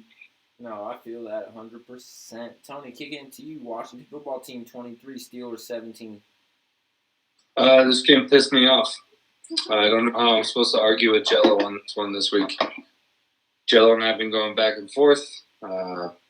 Really, there's no argument for me this week, except Big Ben had 305 yards. It's more than half the quarterbacks we've talked about so far. Ben's the only one showing up to play. I agree he was selfish, tried to go for the win, didn't end up working. The rushing game, that's freaking disgusting. 21 yards, you got to be kidding me. My high school football team could have done better than that on Oh, Washington. God, bro. Right? That is absolutely disgusting. They didn't have James Conner, though, did they? No What? James Conner. No James Conner. Damn, bro. On the other side of things, shout out Alex Smith. That is absolutely huge. He basically was playing for the Chiefs this week. The Chiefs and the Steelers are now tied for first place in the AFC. So I saw something that was like Alex Smith used to play for the Chiefs. Now he's doing the Chiefs a favor. Very true. I mean, they're both teams are 11-1 now. Way ahead. I mean, in the AFC West, the Chiefs are a little bit more ahead than the North. Steelers are 11-1. Browns are 9-3. In the West, the Chiefs are 11-1. Raiders are 7-5. So the North, a little bit closer than the Steelers would like now, but we'll see what happens. Jello, you win this week. Yes. Yeah, Glad you're happy. Got him.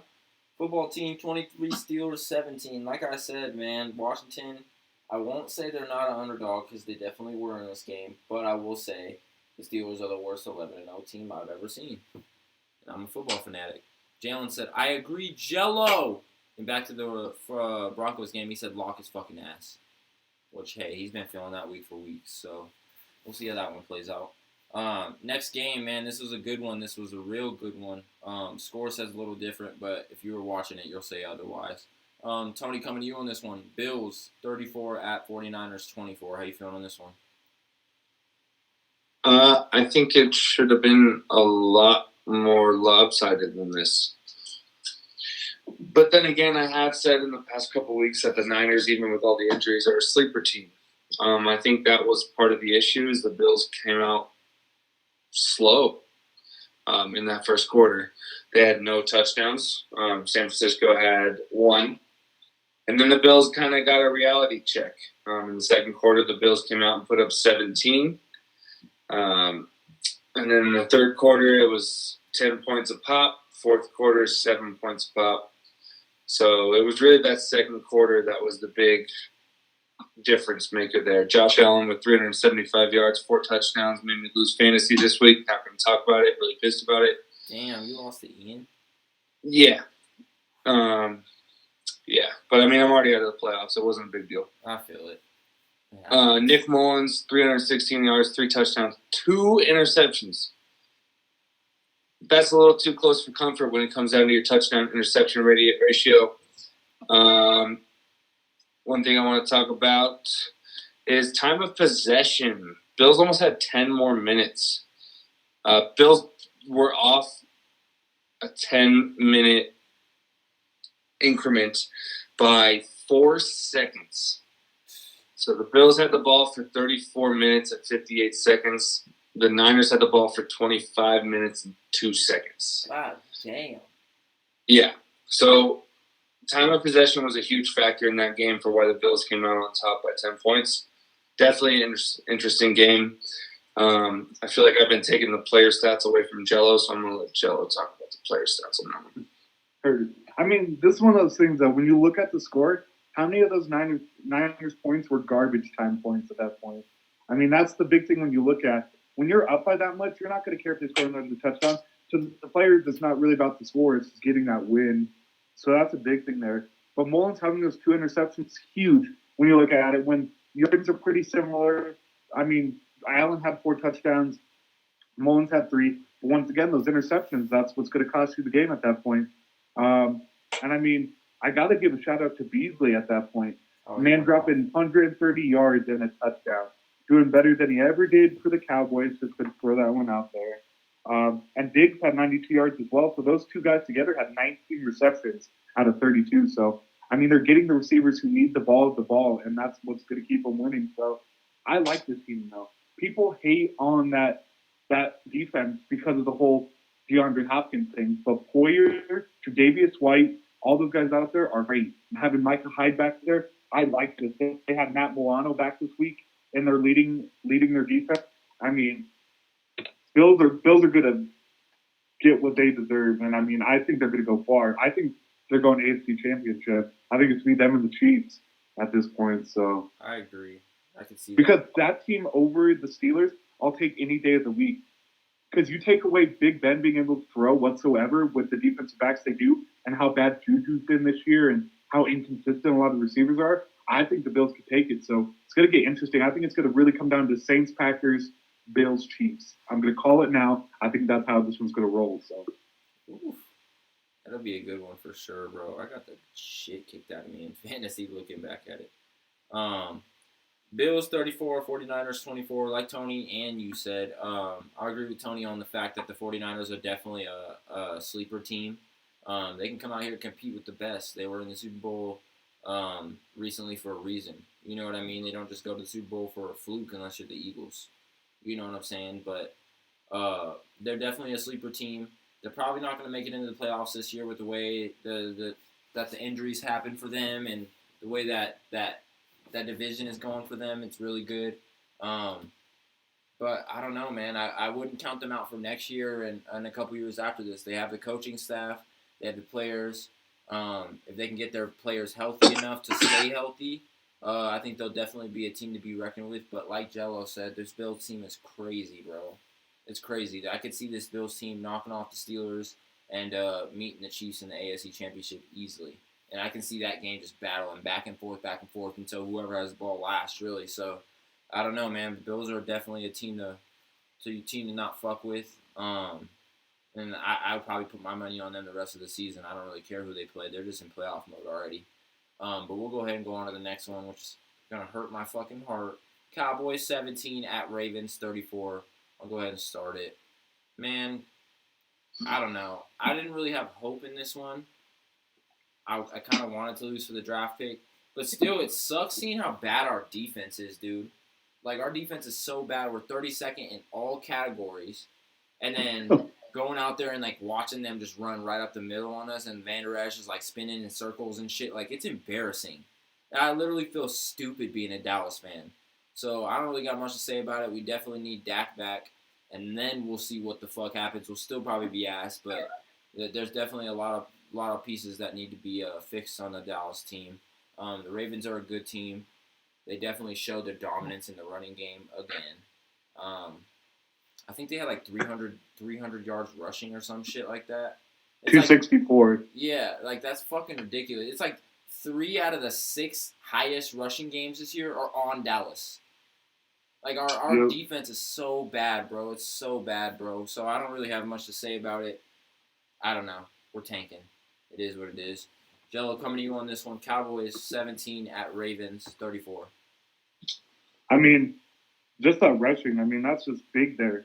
You have Gus Edwards at 101, Lamar at 94, Dobbins at 71. Like, those stats alone, on paper, they win you games. In the game, they win you games at that point. I mean, that's huge.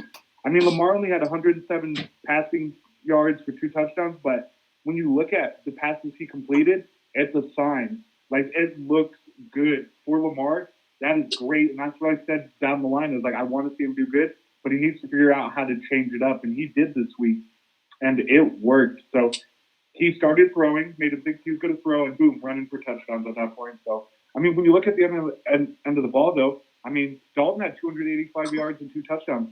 Zeke only had 77 yards again. He's not getting over that 100-yard mark like he needs to be. Gallup had 86 and a touchdown, only receiver over 50 yards. And with receivers on that team, like, how are you dropping so many passes? Like, this is just like the Titans. You got that many good receivers, and they're dropping passes like that. Zerline was missing kicks. I mean, Oh my God, it's not set up for the Cowboys, so maybe they are tanking. Zerline doesn't miss kicks like that, so maybe they are tanking. I don't even want to talk about Greg Zerle because Tony's probably gonna rip in his ass. He was doing it the whole damn game. Tony, flipping it to you, man. Cowboys 17 at Ravens 34.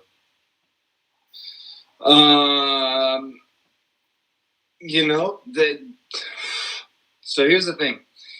You had me convinced that they had a chance. This week? Yeah, I believe you texted, or was it this game? Maybe. There was, yeah. No. Yeah, it was this game. During the Cowboys game in the second quarter, it was tied. Because shit. Dallas scored first in the second quarter, and then Baltimore just took off. You texted the group chat and said that Dallas has a chance. And then after that, Greg Zuerlein went 1 for 4. Okay? 1 for fucking 4. And you guys were trying to convince me during this game that he was the best kicker overall in the league. Right? No, top 5. I said one of, thank you, not the best. Yeah, I'd give him top One of. 5. Top 5. No, I'm giving him top 10. You're like, I can take better than that shit. I'm giving him top 10 after that game. We're going to move past that. You guys we don't want to get into that. Andy Dalton played okay, actually, on paper. 31 for 48. That's not too bad. 285 yards, 2 touchdowns, and 1 interception. I didn't see the 1 interception. Can someone tell me what happened? Tipped up in the air, picked like every other. It was stupid. It was a tip? It was just like Lamar's pick. Like, just got tipped by a D lineman, and then a linebacker dove and caught it. Okay. So what I want to make clear, Andy Dalton outthrew Lamar Jackson. That's the one thing. And I bet you didn't expect me to hop on this show and try to defend the Cowboys. I could fucking outthrow Lamar Jackson. Lamar Jackson missed so many throws, and I tried to defend him so much at the beginning of this year, and I'm done with it. I'm done trying to defend this dude. I agree. I tried to say that they were just trying to contain him for longevity, blah, blah, blah, talking out my ass. He can't throw. No, he cannot throw the goddamn ball. That's why he had 94 rushing yards. Okay? Lamar Jackson. How many attempts did he have? 13. That's ridiculous for a quarterback. And Gus Edwards had 7 carries, 101 yards. Damn. I should have started him. Yeah, that man went off. So, I mean, I don't know. I want to defend the Cowboys because Andy Dalton actually played okay. But at the end of the day, I can't. We all called this. Even you called it. We knew it was going to happen. Mm-hmm. Andy Dalton had 1 rush for 2 yards. Yeah, that boy was looking all right out there in the rush game. You know what I mean?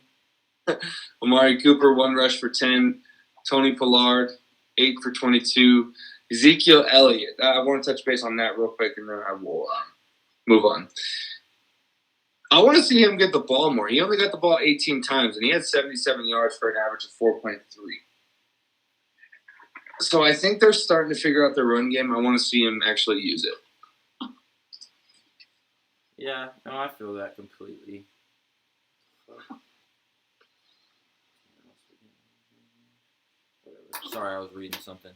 Jalen said Lamar can't pass. He really can't. He's one-dimensional. It is what it is. The Ravens suck. Dallas sucks worse. It is what it is. Let's not get into it too much. And then the 2 bye teams this weekend were the Panthers and the Bucks. So tell me this. How the fuck I got DJ Moore and traded for him? He does horrible the first week I have him. The second week I have him, they have a bye. And then he comes off the bye and has COVID. No shit. Like, bro, why did I trade for you? I'm telling you, I made the worst trades at the end of the year. I don't know what happened to me. I was riding high at first for like 6 weeks, bro. I was feeling good.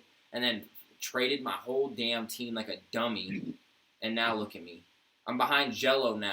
Did you see that? I'm ranked behind Jello. I jumped up this week. Yeah, I mean, you're first in our division, but our division is trash compared to the other one, it looks like. Their playoff spot's already locked. That's what Tony was saying. Tony's in that division. But I mean, my trade worked out perfectly, though. I'm just gonna throw that one out there. So overall, It is what it is. We'll see how it all works, man. I just want y'all to know next year I'm coming for everybody's head in fantasy. Oh yeah, next year it'll be fucking on, bitch. Next week it's fucking on, bro. here we're putting 200 down a spot. We're doing 100 a spot. Thank you very much. Not all of us have 2 jobs. Shit. I mean, I'm furloughed now. Too. Rookie. Okay, well, not all of us had 2 jobs. Jackass. Nigga, we chilling. But we about to get right into what is the Rick T, man.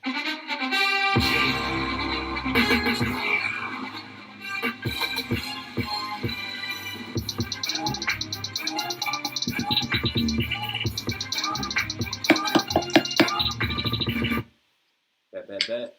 First topic, Dez Bryant, man. Less than an hour prior to kickoff, the Dallas Cowboys-Baltimore Ravens game on Tuesday night, which was last night. Ravens wide receiver Dez Bryant announced he had tested positive for COVID. Shortly after, the Ravens announced wide receiver Dez Bryant has been scratched from tonight's game due to illness. Bryant sent a tweet later that stated, "Yeah, I'm going to go ahead and call it quits for the rest of the season. I can't deal with this." Bryant continued tweeting throughout the evening and later added, "Yeah, I'm coming back, just being smart about it." All of the Ravens players tested negative for the coronavirus. No high-risk close contacts were identified. The game started on schedule, thank God. Bryant's daily COVID test taken on Tuesday morning came back Tuesday night and was inconclusive. The tests were reran and once again remained inconclusive. Bryant was then later pulled off the field after warming up to a point-of-care test, which was positive for the coronavirus. Unlike other NFL clubs, the Ravens are so close to the lab that they can receive their results back in less than 30 minutes, rather than overnight like most clubs. The game was originally scheduled for last Thursday to kick off, but was pushed back due to a coronavirus outbreak due to the Ravens organization, which resulting in their game versus the Steelers pushed back as well, man. So, I'm going to start this off because I'm deep with Dez Bryant, bro. He's the one that, put me on to Dallas. That's easily my favorite player of all time if you're going to look at Dallas perspective. I don't know, man. He's my dog. I was definitely really excited for a motherfucking reunion. I've been thinking about this shit for 3 years. Didn't get it. And now I'm a little booty hurt, man. So, fuck. I guess it just sucks because I don't know the next time we're going to play the Ravens or Dez Bryant in general. So, I was definitely motherfucking excited for that one, and it didn't happen. He probably wasn't even going to do shit either. He probably was going to get, 1 reception for 13 yards, and that was it. And I was going to be so fucking excited about it, too, I swear to God. But, it was tough. No Dez Bryant, no Dallas reunion. Y'all probably aren't as hype on the Dallas Dez phenomenon. But, how you feeling on this one? Both teams have COVID now. It's as easy as that. Both teams are going to be rescheduling their games next week. Maybe in 2 weeks, but that means it's going to spread to the other teams. And it's going to spread here and spread there. I think it's a slip up. I mean, I don't know how you let somebody dress up with COVID when that hasn't happened all year. The test came back inconclusive, but yeah, I think it's weird that didn't happen to anybody else all year and it happened to him on this night. I am semi-dumb. What does inconclusive mean? It's not negative or positive. Yeah, it's just kind of. It's like your. He shouldn't be able to suit up at that point. Then he should not be able to suit up at that point. I guess. Yeah, I would agree with that too. Especially, you might as well just say better safe than sorry and just sit his ass down. Honestly, the Ravens deserve a fine for that. Dude, and this is the second. They just got their shit rescheduled with the Steelers on Thanksgiving because of Lamar and shit. So, I agree. They should be given a fine. I fucking agree with that. Lame-ass niggas. Well, and this is that big thing. They were talking about the whole bubble thing. I think it's going to be needed for these playoffs at that point. I mean, you got a lot. You got. If you can do it with just playoff teams, it would be much better than them all traveling around. Because I mean, look how bad it's getting at this point. Like, everybody's getting sick. There's too many older players. Look at the amount of staff members getting sick, how many older coaches you have, stuff like that. So, I mean, it's that thing where it's going to spread quick this way. I mean, when you're at practice and you got like 100+ people crammed into one place with each other, it's bound to happen at that point. I mean, it's just that big thing where it's just they're all around each other. Like, proper procedures aren't being followed like the NBA did. And that's why you have like 200 and something plus cases already. So, I mean, it's not surprising. Des Bryant is older, though, so he's more susceptible to it. It sucks to see, but the fact that he was out on the field at that point, it's insane. That boy's like 31 years old. Actually, I don't Okay. even think he's 30 yet. I think he's like 29. Really? I thought he was like 35. No, hell no. Des Bryant's not that old. I'll look it up. All right, look. Yeah, we can find that out in 2 seconds. Someone please look that shit up. He's There's no way. 32. He's Yeah. He's 32. Whew. Okay, we were right in the So middle. when you look at it with a lot of NFL players being 19, 20, 21, stuff like that, I mean, that's an age range now that's more susceptible to it. But the fact that he made it all the way out onto the field is just insane to me.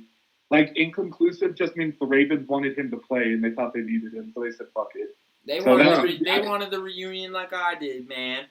If the Raiders lost a draft pick over not wearing a mask, I think the Ravens are going to lose the draft pick over letting a dude with an inconclusive test come out.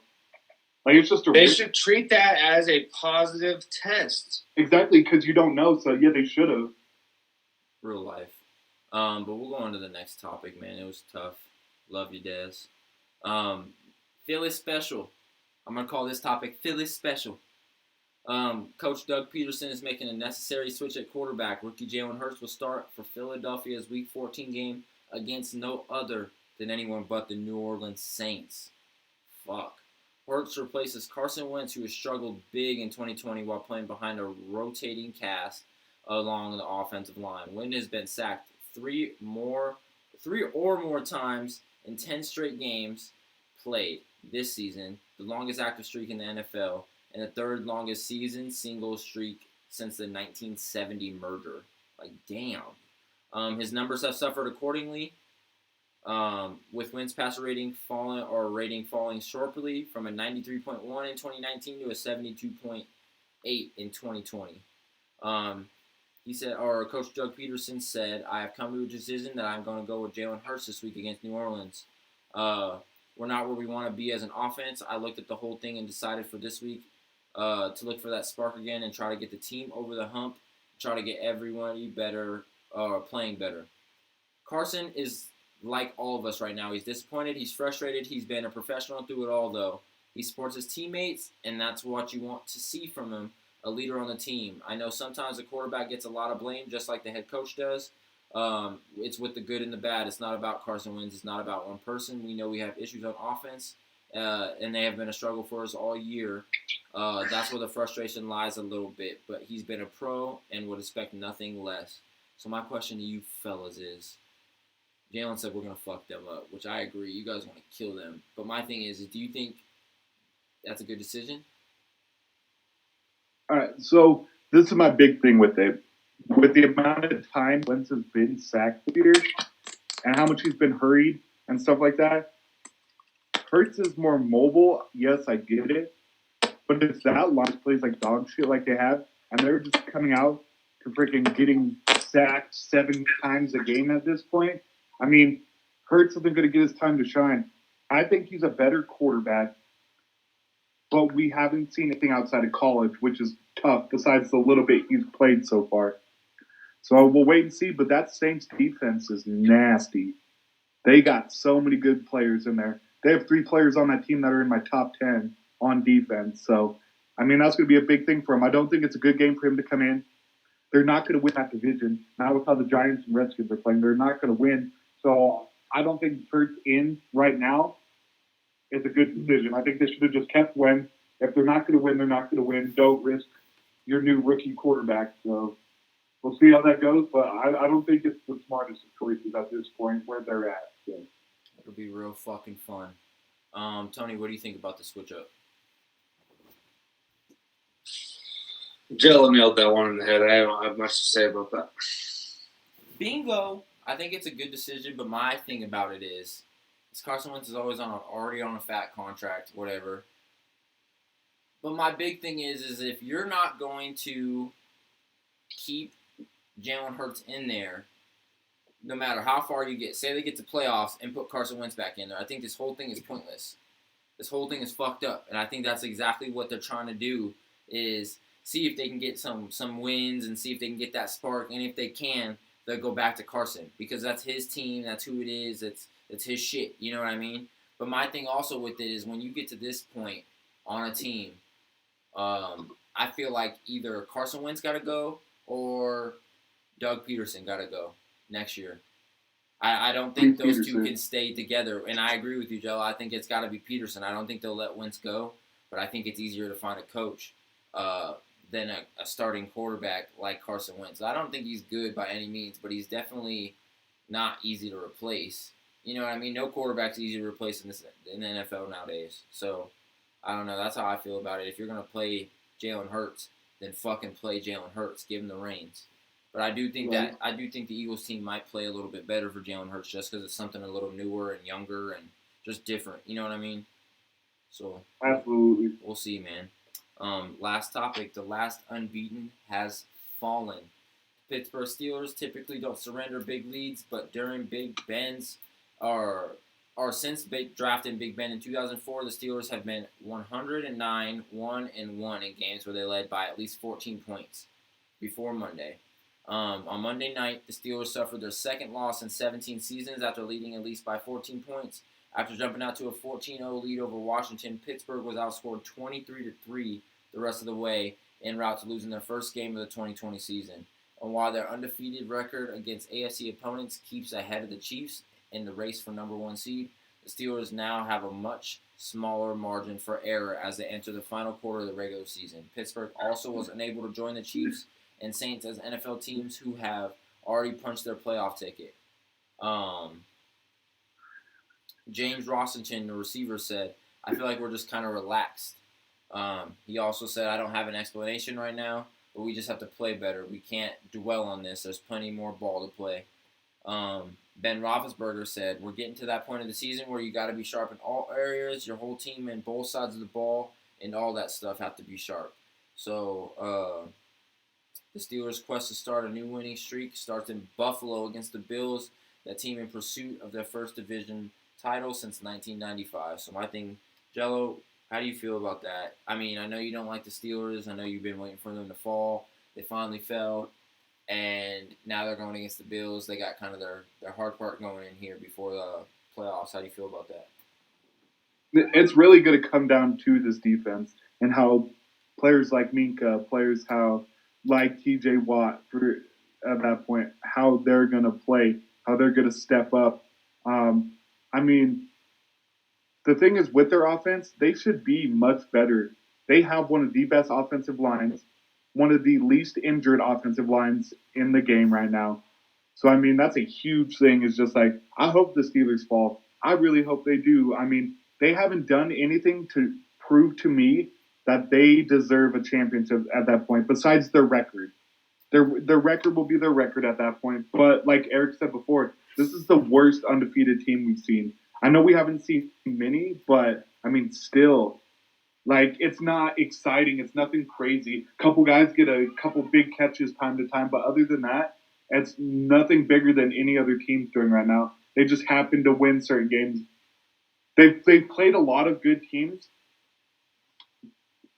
but where the points are in those games just goes to show they're as good as those teams. They just happen to come out of it 3 points ahead, which I get a win's a win, but it's not looking good. And if this is how they played against a Washington team, I don't want to see how they play against a Bills team. I mean, I do, but it's just going to be interesting to say the least. So, how you feeling on that one, Tony?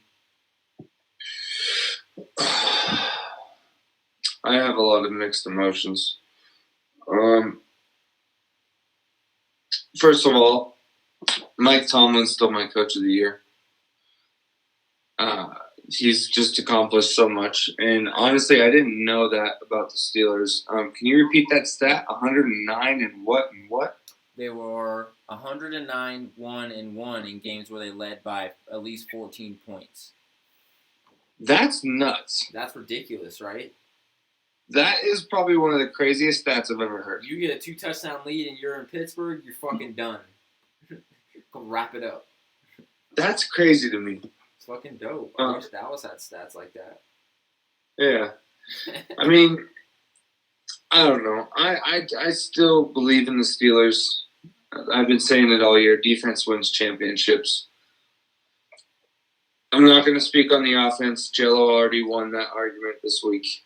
But defense wins championships. So that's all I really have to say. Before we get off to the NF or NBA topics, I gotta ask you guys one more question. Do you think, regardless of Super Bowl or no Super Bowl, there's a lot of quarterbacks that are on the kind of the final leg of their career, like Tom Brady, Drew Brees, Big Ben. Do you think Big Ben comes back if he wins the Super Bowl? No. You think he's done? You think he goes out on top? Yeah. I would. Shit. What about you, Jello? Do you think he comes back? If he wins the Super Bowl. If he wins the Super Bowl. Right, at that point. I get Roethlisberger already has 2 Super Bowl rings. So I think no matter what happens after this year, whether he wins or loses, he's going to be done. I mean, he got drafted in 2004. I mean, Eli Manning's already out, won his 2 championships. I mean, Roethlisberger, I mean, in the end, he doesn't have anything to prove whether he wins or loses at that point. So you have that, and then you got Rivers who's left who still wants to win one. So, I mean, I think either way, he's done after this year. He had that bad elbow surgery last year. So I think this is just a year where he wanted to try to prove it, but I don't think he's going to keep going on. Like, the way he's built, the way he is right now, the way his body is, whatever, he's not built to keep doing this at this point. Yeah, And keep so I think taking he's done hits. no matter what. I feel it. That's cool. Bush said, Jalen said, this is Drew's last year, crying face. Bush said, is anyone else pissed that the Cold War update is on the 16th now? No, I don't care. This man. But anyway, man, we're going to get right into the motherfucking NBA topics. Let me find the motherfucking shit.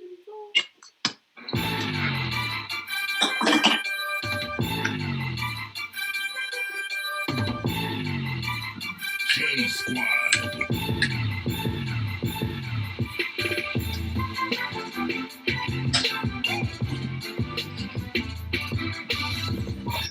Cool, hit it, Jello. Go ahead, do you think?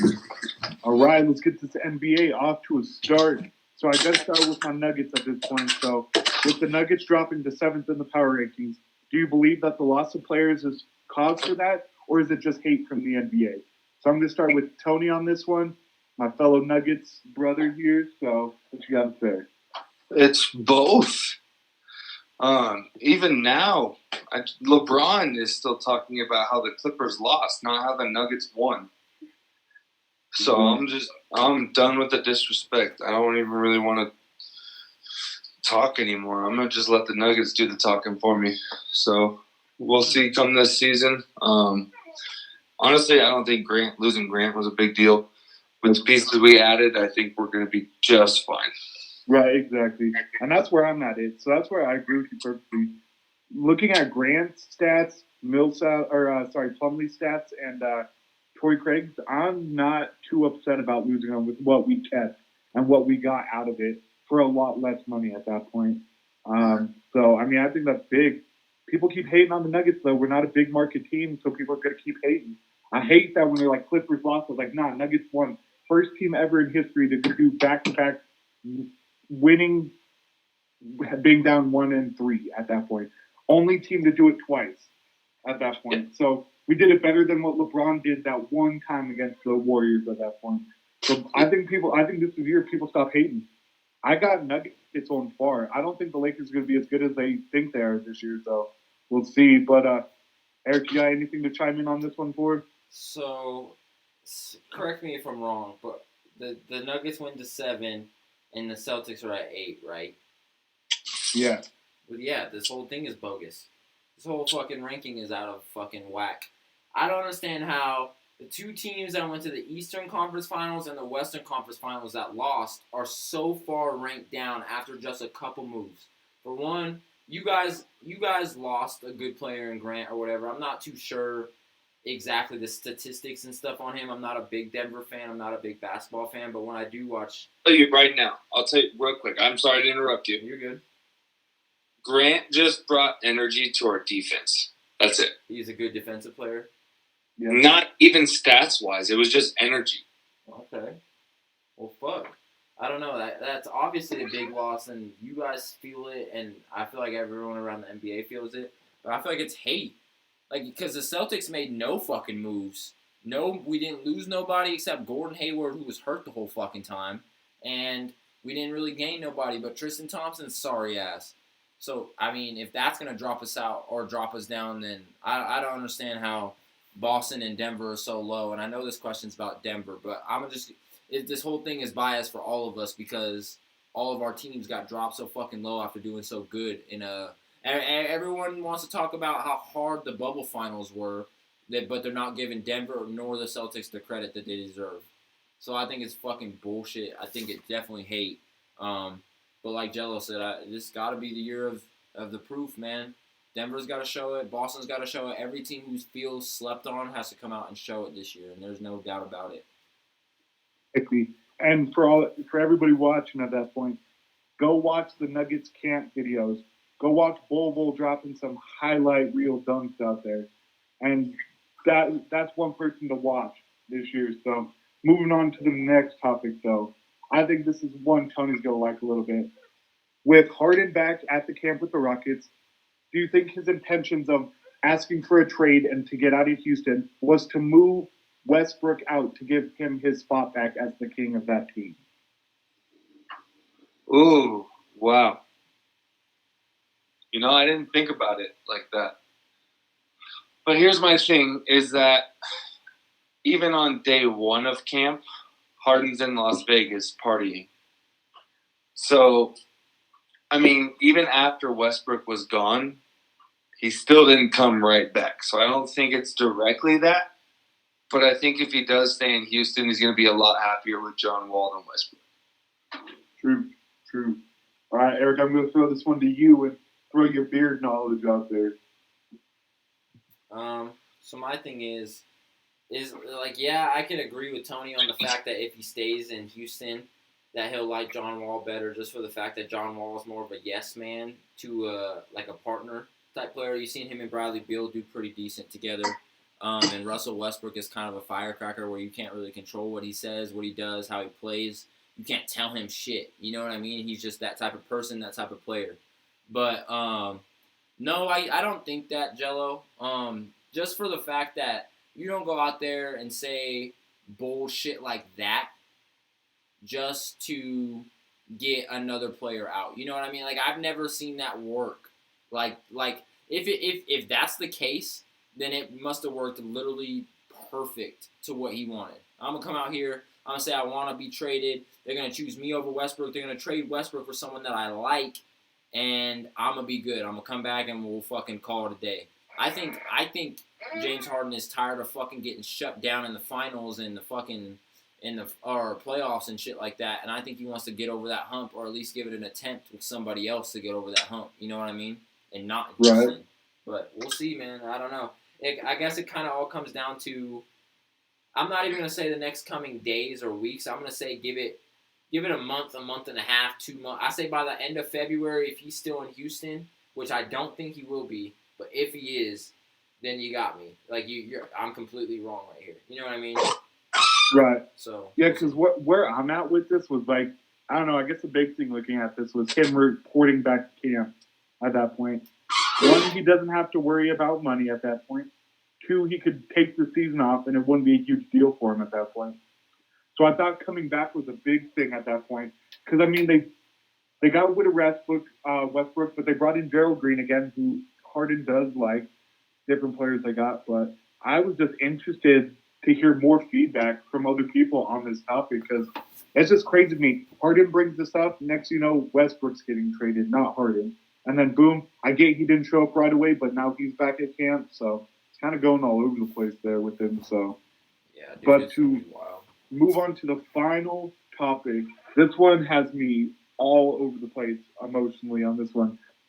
With the new resting rule enacted by the NBA, how do you think players will react, and how do you think this will take to quote unquote injuries throughout the season and fines that are going to be accrued by those teams? Do you think it'll be a big deal, or do you not?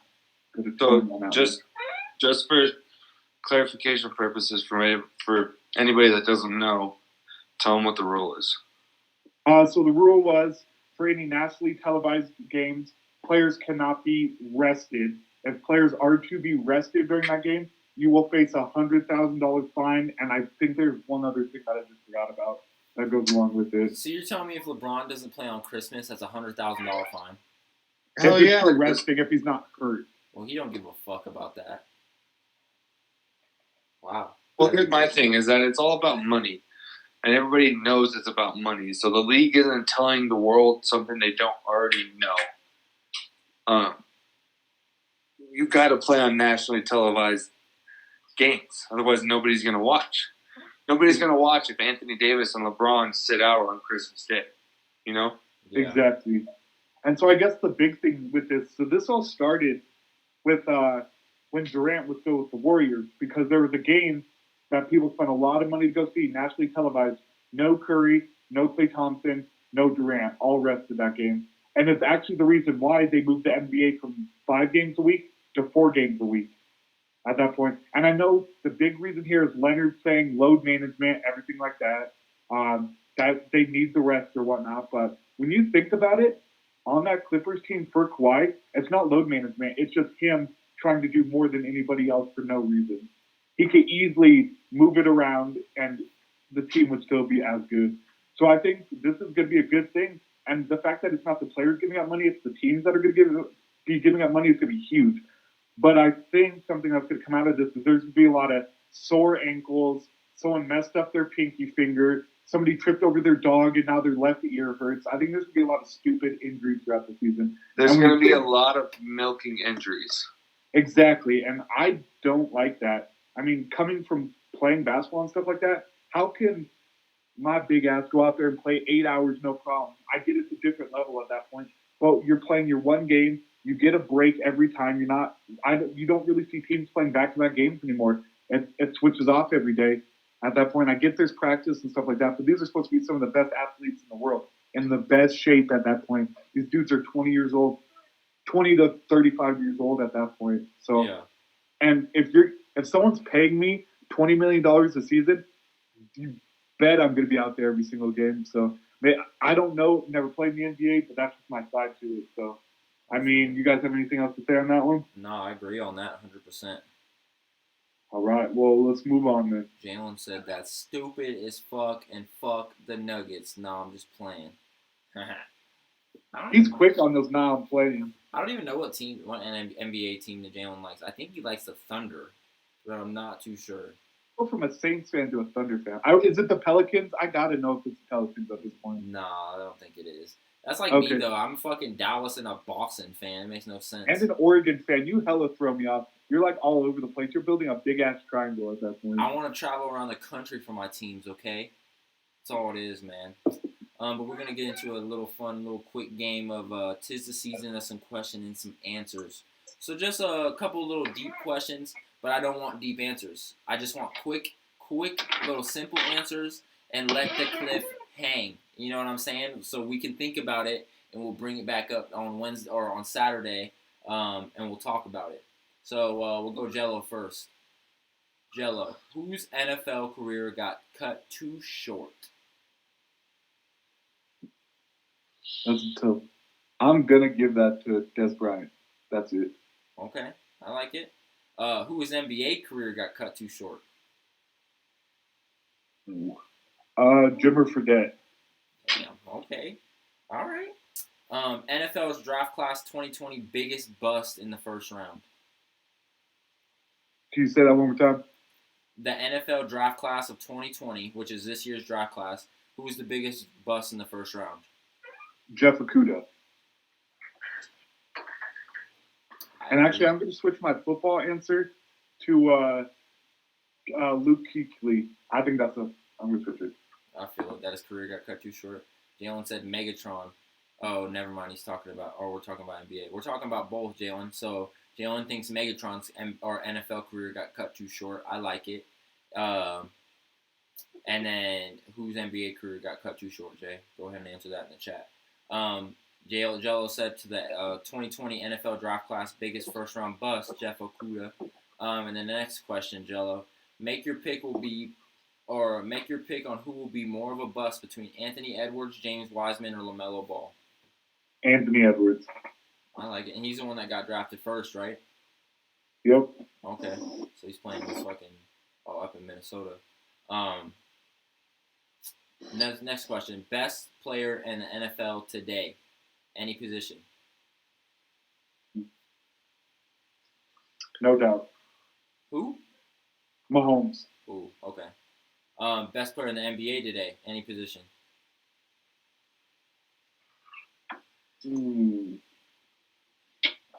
Like, who'd you say? I'm still thinking that's a tough. That is tough because I was about to say you had a good answer for Mahomes because he literally is. But if you think about it, I don't want you to say like LeBron or fucking KD just because you like him. I want you to literally think who is the best overall player in the NBA. Got overall just position they play and what they can do. Jokic. And that's not even coming from a Nuggets fan. That's being from an NBA fan at that point. Real. What that man does in every aspect of the game, top notch. I like it. That's a great answer. All right, Tony, are you ready? Ready, Tony? Yes. All right. Whose NFL career got cut too short? Luke Kuechly, just like Jello said. That was a perfect answer. I feel it. Whose NBA career got cut too short? Chocolate. You said who? White chocolate. White chocolate. Oh, hell no. Go ahead and say his name for the viewers out there who don't know who you're talking about. Williams. Okay. NFL's draft class of 2020's biggest first-round bust. Jello said. Jeff Okudah? Yeah. Yeah, he's boo-boo. Make your pick on who will be a bigger bust between Anthony Edwards, James Wiseman, or LaMelo Ball. LaMelo Ball. Wow. Actually, Wiseman. Ooh. I'm changing it up to Wiseman. All right. Best player in the NFL today. Patrick Mahomes. Okay. Best player in the NBA today. All right, Jello, let's duke it out. I'm saying Anthony Davis. Ooh. So we'll duke about that another week. Oh, that's Exactly. We'll hold up on that one. I like that one. All right, my turn. Whose NFL career got cut too short? Bush said LeVar Ball got cut too short. He's the luckiest. What? He's the luckiest nigga in the world right now. I don't know what you're talking about, Bush. He's fucking rolling. But whose NFL career got cut too short? I'm gonna get deep. Ray Rice. Whose NBA career got cut too short? I'm gonna also get deep, just kind of like Jello did with the whole Des Bryant shit. I'm saying Derrick Rose. NFL Derrick Rose is still in the league. but He got 50 points last year. I'm just saying, Jello just said Des Bryant. Des Bryant's still in the league. I switched it though. Nah, That's I don't care. different. I saying Derrick Rose. Without his knee injury, he'd be a different player right now. Well, yeah, everybody thinks that. Anyway, keep going. I think his NBA career got cut too short. He's not shit. NFL draft class 2020 biggest bust so far. That was a great answer with Jeff Okudah. I'm gonna go ahead and get bold and say Jerry Jeudy. Make your pick on who will be more of a bust between Anthony Edwards, James Wiseman, and LaMelo Ball. I'm gonna go ahead and agree with Jello on this one. Anthony Edwards. Best player in the NFL today.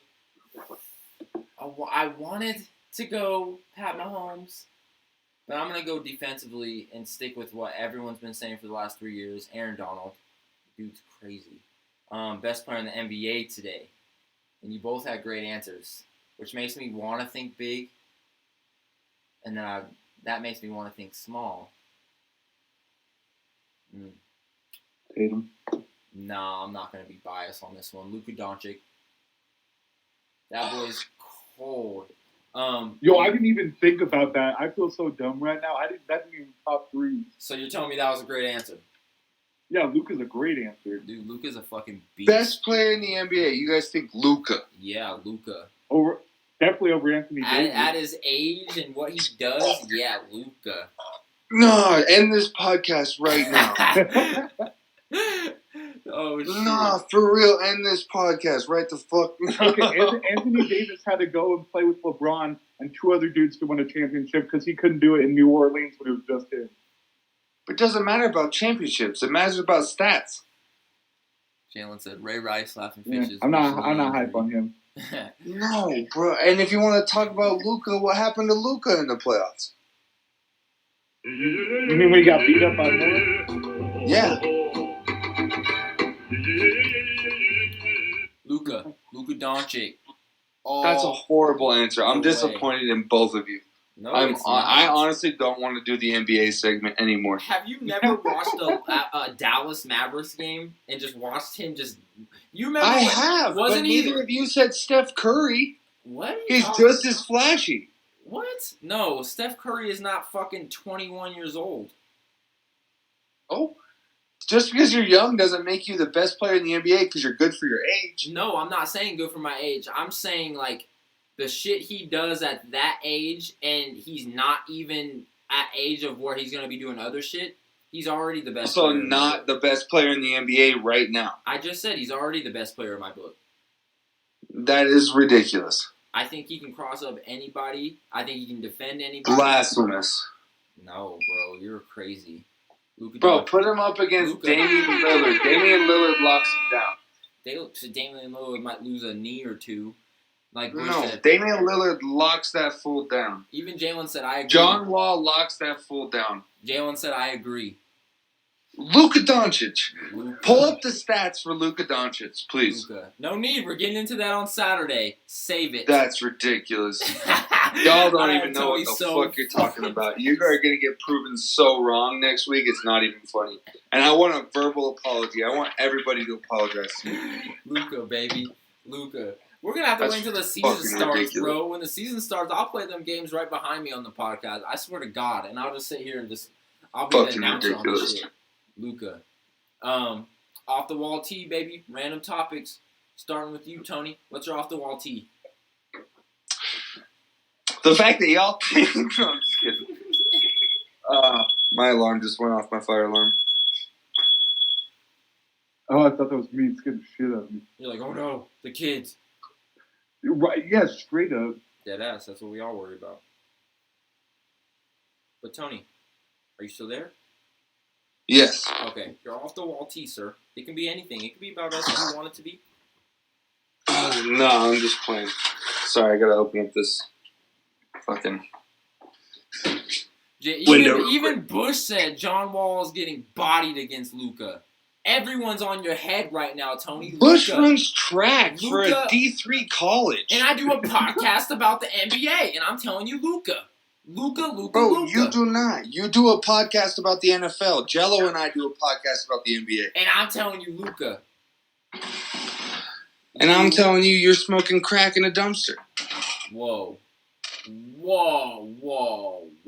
Oh, let's be nice. Let's be nice. We don't have to go there. I mean, you're not wrong, but you didn't have to say it. I mean, good I lord. don't smoke crack in a dumpster. You're crazy. Luka over LeBron. Whatever. My reach for the week. Or is it this week? What is it? Yeah, it's just your off the wall tea. Anything you want to talk about?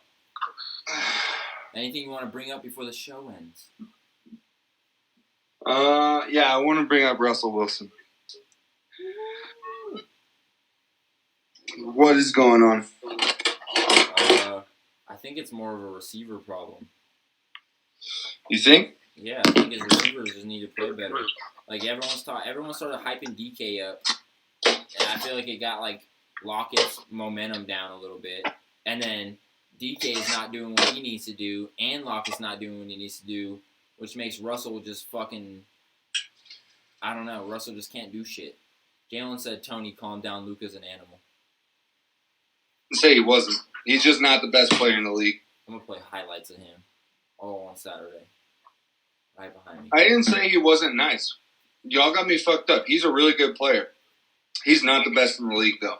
So, Jay, you calm down. It's such a you calm down. Jello, coming to you on this one, bro. What's your off the wall tea, bro? Man, I think this one, I'm going to stick with the NBA at this point, and I'm going to say the Lakers do not finish first or second in the West this year. And I'm confident in that one.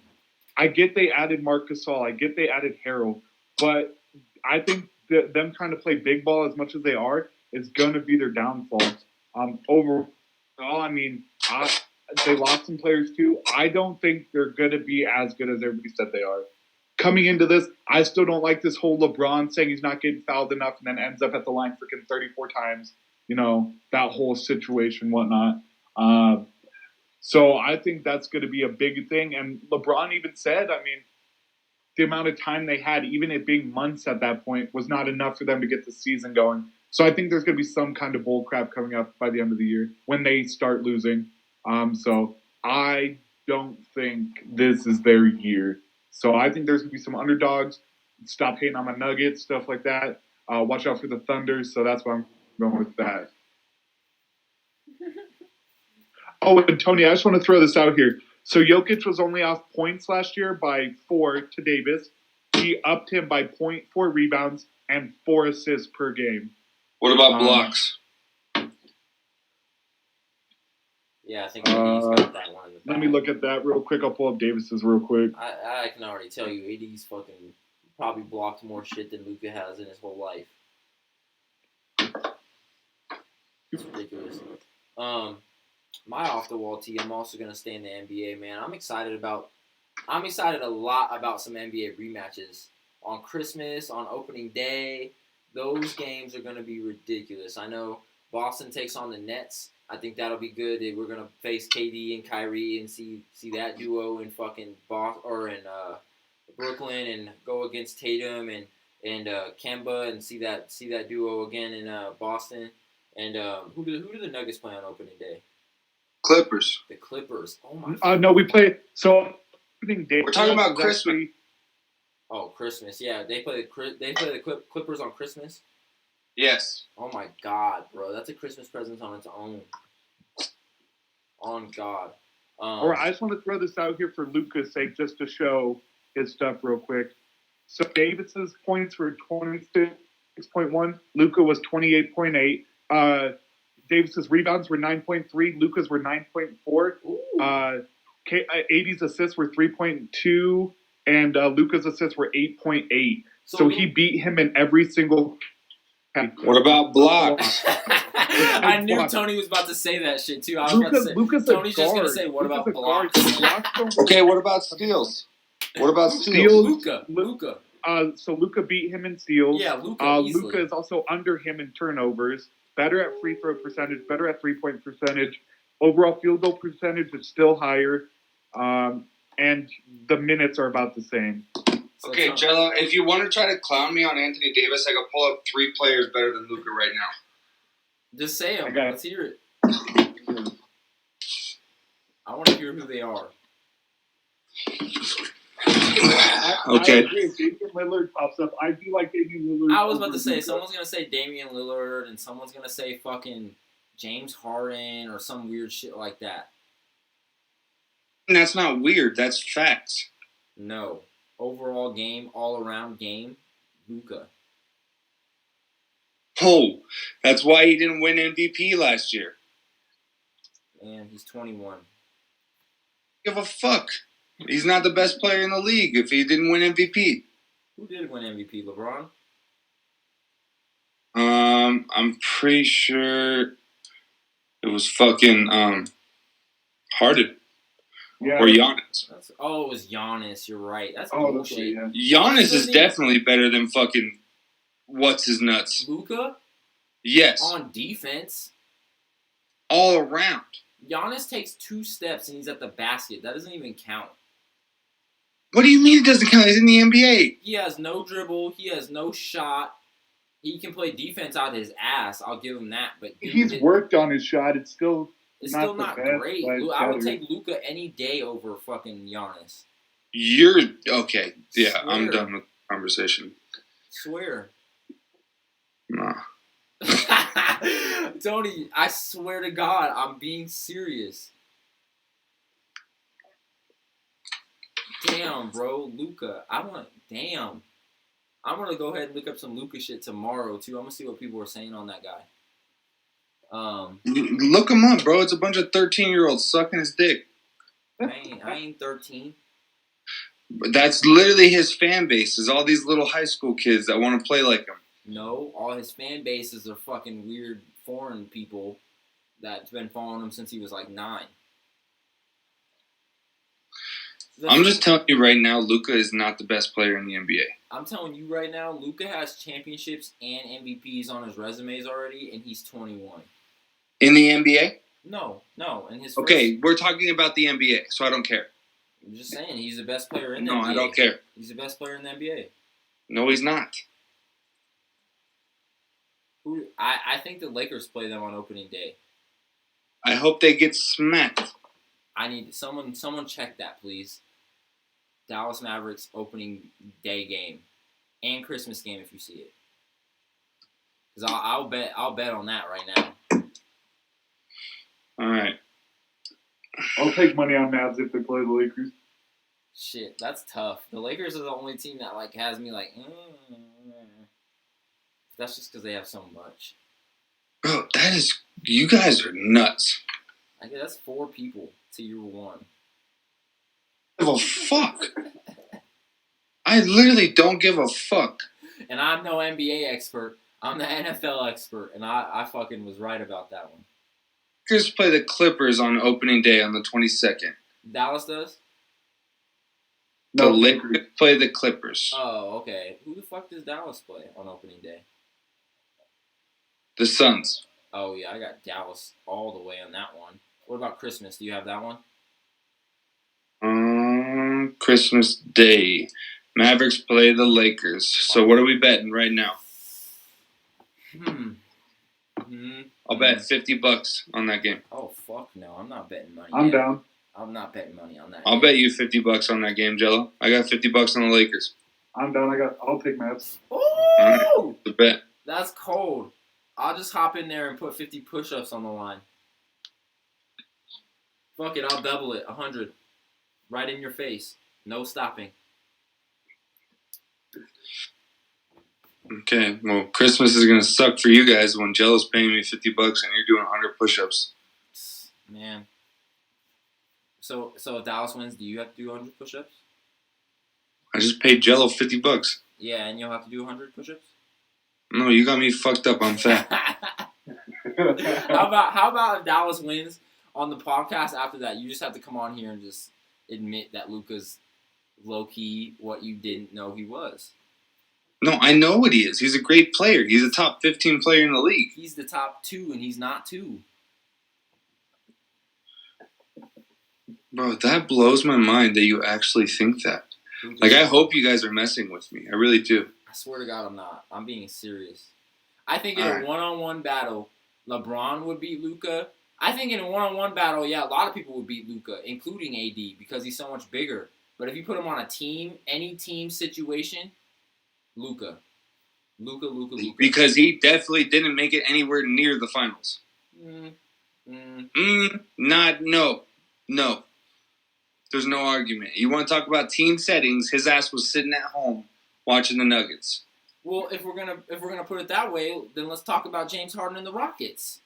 That's why that's like saying he's an ass player because they never get that close to a championship. You keep saying that I'm saying he's an ass player. I'm not. I'm not saying at all that kid is a bad player. That he's a not the best. great player. He is a great player. He is not number 1 in the NBA. Okay, so new example. Why couldn't AD bring a championship to New Orleans? Missing pieces. Team ball. The Pelicans had nobody. What, they had Drew Holiday? Drew Holiday's not going to win you a championship? Yeah, And Luka this year had no Porzingis. Not only getting kicked out, but everything else that happened in that series. Yeah, that was tough. I liked. I'm not saying Luka's the number 1 player in the league. You just did. Oh my God! End the podcast right now. I'm saying No, I that didn't. shit. I didn't say he was the greatest. I said I liked that option. I never said he was the greatest. I'm saying that I'm shit. sticking with my answer. I like my answer down to a T. Overall, I like Jokic over a lot of people. I'm done. Hey, it is what it is, man. That's Rick T Podcast, episode 14. It got deep. It got Tony really fucking pressed, but it is what it is. Luka and 7. But hey, I want to appreciate everyone who tuned in to watch. We will be back on Saturday talking about this Sunday's games, talking about upcoming shit, talking about Christmas. We'll get a little deeper into some shit, and maybe we'll even add a little bit of NBA on there as well, just because of how deep today's topics got, man. So, you boys got anything else to say? All Have a good. good night. Thanks for tuning in. And guys, get ready. We're gonna meet up. Get ready for it. We got to get to that 1,000 subscribers, guys. We got some sick ass signed memorabilia giveaways for when we hit that point. So hit that subscribe button. Come chill with your cool ass dudes over here, and let's do it. I'm telling you guys right now, go like, go subscribe. Tony tripping, and when am I getting my shirt? Jalen, calm down. I don't know when you're getting your shirt. But for real, like, subscribe. Go ahead and do your thing. Like and subscribe on YouTube. It's right up here, right up on the top. It's free. Follow me on Twitter. Follow me on Instagram. It's all there. Follow my boys. Keep updated with us, man. And go ahead and help us out. Jello has literally signed, stitched, authentic memorabilia from specific players that he's giving away to y'all for like and subscribing. But yet no one has done it yet. So I don't know, man. I try to get them on the screen. They might have the cameras on the screen next podcast on Saturday, so we'll see on that, and he'll be able to show you guys the memorabilia. Might influence you guys a little bit more. But yeah, man, I want to appreciate you guys for tuning into the Rick T Podcast, man. We will be back on Saturday. We out of this bitch. Peace.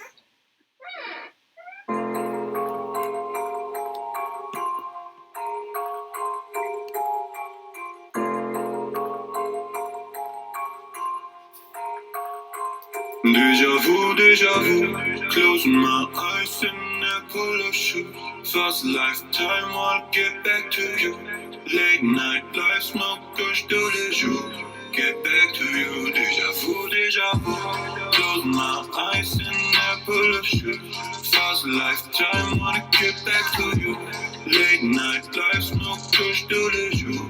Push to the jour, deja vu. I see the rain coming, I see the pain coming now. I'ma stay starting, and I'ma keep it going. I need you. I'ma come through like 4-5. I got out the road, I'ma go right. If you really wanna slide, Deja vu. Closing my eyes and I pull up shoe. Fast lifetime, I'll get back to you. Late night light, smoke, push to the jour. Get back to you, deja vu. Closing my eyes and I pull up shoe. Fast lifetime, wanna get back to you. Late night